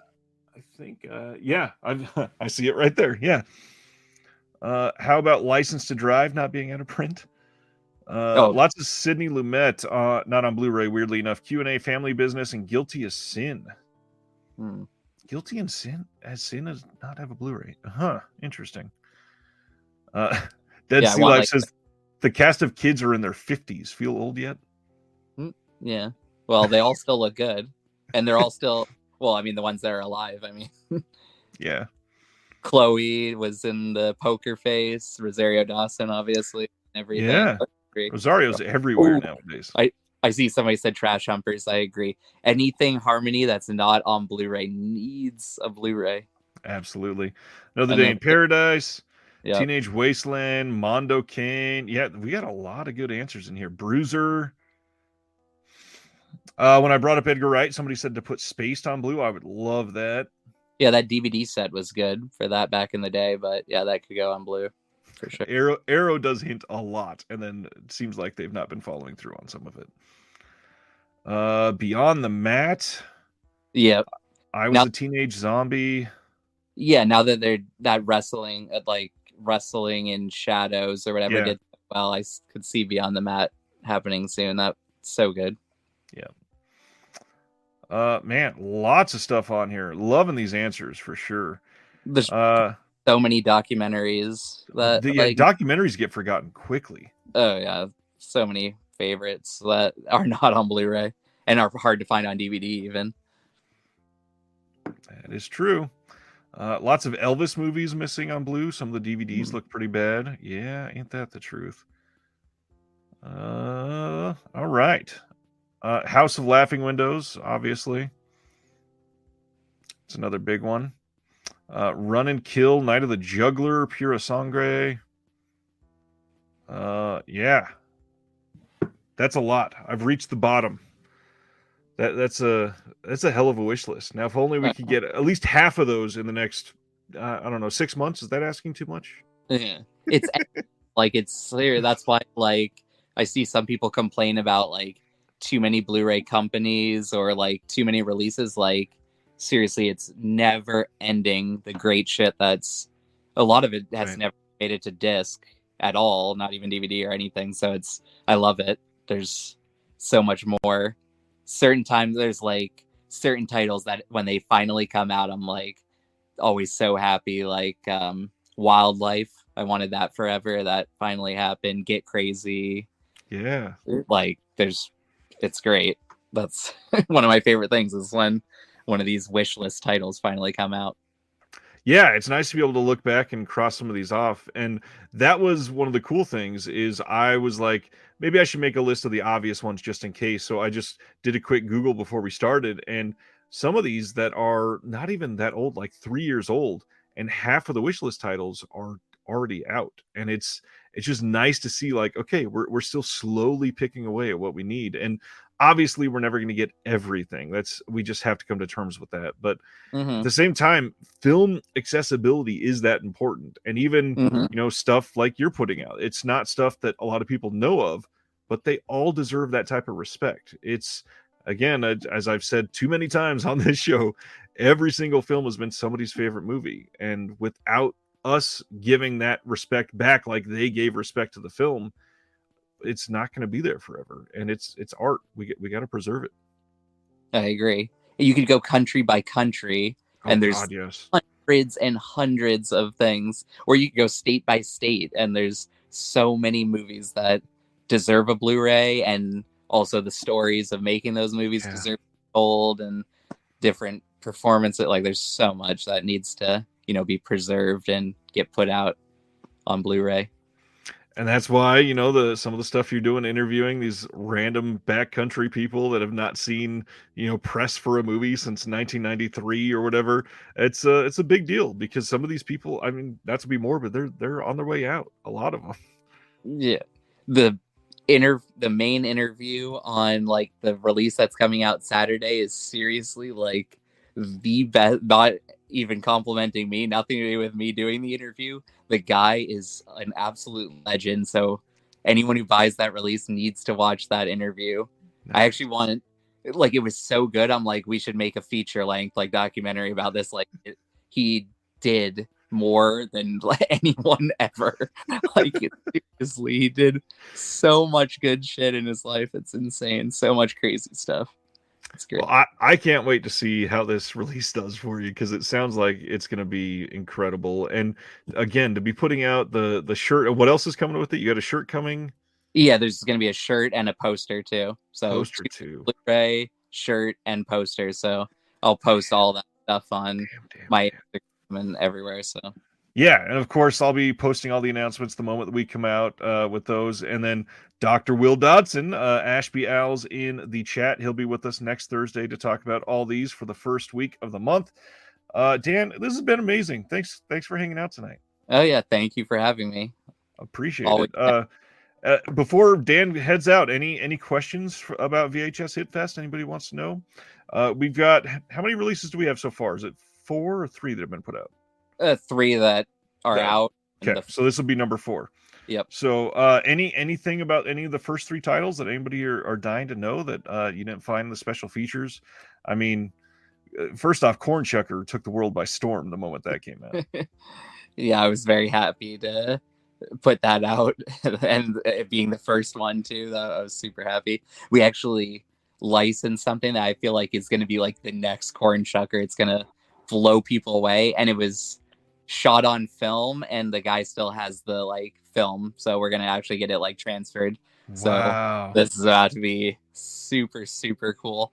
Nice. Yeah, we're gonna go do the interview in like a few months for that one, so I'm excited.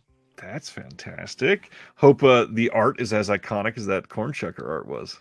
Oh, that when I saw that behind the scenes, when I saw that still, like, yeah, and I knew somehow it needed to be the art, and I was blown away by what like Earl came up with, like the font and like the way he placed everything. Oh, it's so perfect. Nice. It's like a 1994 like Roswell VHS tape of somebody coming out of a fever dream, looking over a hill and going, the aliens just landed. What? I know. It's like you have to find out what is on that disc when you see that. It's so just odd, almost Texas Chainsaw, but then like you said, it's kind of like UFO Roswell, like just weird shit. You can tell the movie's about to be odd.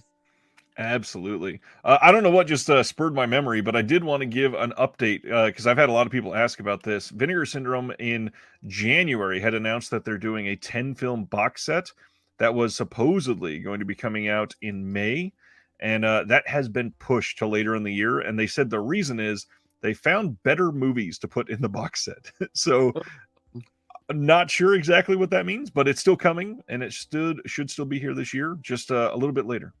Nice. I'm excited for that one. Lots of people praising the movie Freaked, wanting that on Blu-ray. Yeah, that's definitely one that needs to come out. Distorted Vision says you've got to give the people who stuck around a little more of a teaser for that big fall release as a treat. Anything else you can say about that one for October?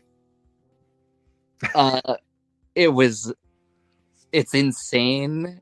People will mention like melting your mind when you watch, some super fucked up weird movie. This one is going to change everyone's life. It's so insane. It was made by 3 people. It was just him, his brother, and his mom, and he like shot and edited it all on like VHS. We actually we got the master for it, and it was like in his basement, like, and it got moldy, so I had to clean it, and like I thank God I did. It's pristine, like it looks so good, way better than Nice. like the tape that we were going to use, so it'll look great. And I Sweet. think he only ever made 20 copies total, and I think only like 8 sold ever. So like potentially 8 people in the world at most have like seen this movie. That it's I have a feeling like it's not on any torrent things, not on like Wow. I've never seen it on YouTube or anything. The So I'm excited. bootlegs. No bootlegs for sure. No bootlegs. Jeez. Yeah, so I'm That's the really, kind really. of thing that's so exciting. Yeah, I agree. We went and did the interview, and like he got back in character. Like the director plays like the lead character, and we got him to go back in character, and it's some of the best. Like it's so good. He like hosts a bunch of crazy stuff. I actually like 2 days ago, like it came to me what the art's gonna be too, and I'm so excited to like tell Earl and like start working on it. I got the idea perfect, so I'm really happy about this one. People are gonna be blown away. Perfect for October too, which is when it'll come. Nice. Interesting. Yeah. Dan, how did you ever find out about it? Unless you were one of the 8 people that bought one. I'm not one of the 8, but he did an ad in an old Starlog magazine. One ad he paid for, which I think he said like that it might have cost more for that ad than he like ever made on the thing. So like I wanted to find it forever. I can't get too in depth about how Right. but I eventually tracked him down, and like he was in disbelief. He's not online at all, nothing. And let's just say I found him somehow, and like his mind was blown when I asked to release it. He didn't think I was actually going to show up at his house. Like even when I said we were doing the interview, like his mind was blown when we actually like knocked on the door and we're there. It was great. Wow. See, and I think we kind of talked about this last time. I adore when some of these people are taken aback by somebody actually respecting something that they poured so much of their life into. And it's, again, like I said a few minutes ago, it's just that tiny bit of respect that we can give back that they gave to the project. That means so much to these people that they haven't touched it in 25, 30 years. That's amazing. Oh yeah, the reaction to like the 3 that we've already done, like the directors getting those releases has been amazing. Especially like Saint's Menagerie. He was so happy, like getting to see it in good quality with the art, like get the whole package. Like that's the best feeling. That's kind of why like I want to keep doing it, and will keep doing it just because those reactions. That one, it didn't have a later release date. It was like 2000 or 2001, technically. Yes, yeah, 2001. Yep, like so, he in like 95, and then right. So for that one, I can't imagine putting 6 years of your life into a film like this. That's always on the back burner. You're kind of working on it for that long, and then 22 years later, people are suddenly putting all kinds of reviews on Letterboxd for it. That's got to be mind blowing.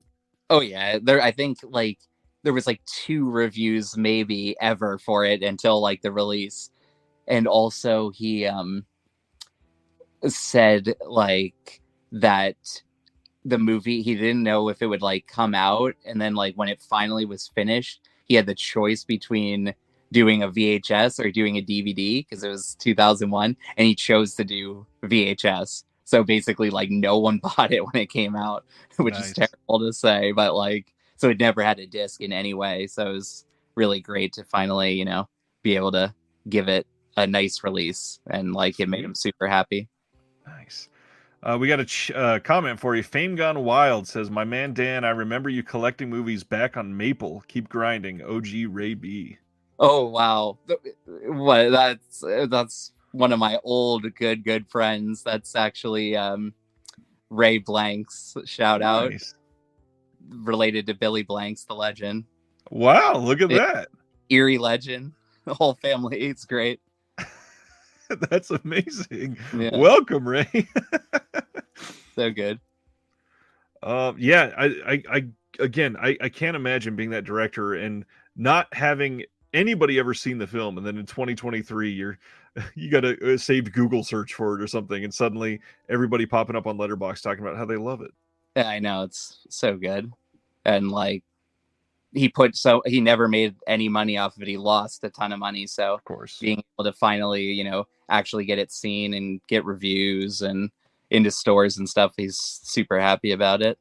So that was great. And I know a lot of the things that we're working on now, those directors are really happy. And we were filming interviews last weekend, actually, and that was an amazing day of just so many great stories told, like a bunch of the cast and different crew members. The guy made like 3 movies and some shorts, and so we're gonna do all 3, like basically a career retrospective with the documentary and everything. So it'll be a nice like package of his life's work. So I'm excited about that one too. Nice. Well, you mentioned you were in Missouri. If you're ever back in Missouri, let me know. I'll take you to dinner or something. Okay, I might need to come out to Missouri again. There's more. It's weird how many movies were made out that way. Actually, a lot out here, and a lot of people have moved here over the years because it's similar. Like it's a little more big city in some of the areas they're in, but it's still small town feel. Like downtown Kansas City, you can be at a giant airport and then 10 minutes later be standing in the middle of a farm. Literally, Yeah, Kansas City is funny. awkward. I just I think 3 of the movies we're doing this year were all made in Missouri. So that's wow. like just by chance, completely different genres, no relation at all 3 hours apart. But Nice. yeah. So I'm excited Very about that. nice. All right, my friend. I think everything is drying up. I appreciate you coming on. This has been an incredible, incredible conversation. Awesome. Thank you for having me. I'm always down to come back. Sweet. Everybody, please make sure that you check out the new release from VHS Hitfest or VH Shitfest, however you want to say it, on Saturday. We don't know the title yet. We're not allowed to, but it sounds incredible. Thank you again to all of the patrons of the channel. You guys are amazing and keep this going way more than you could possibly know. And other than that, let's hang out again next Thursday. Dan, thank you. We'll talk again soon, hopefully. All right. Thank you. See ya. Have a good night. You too.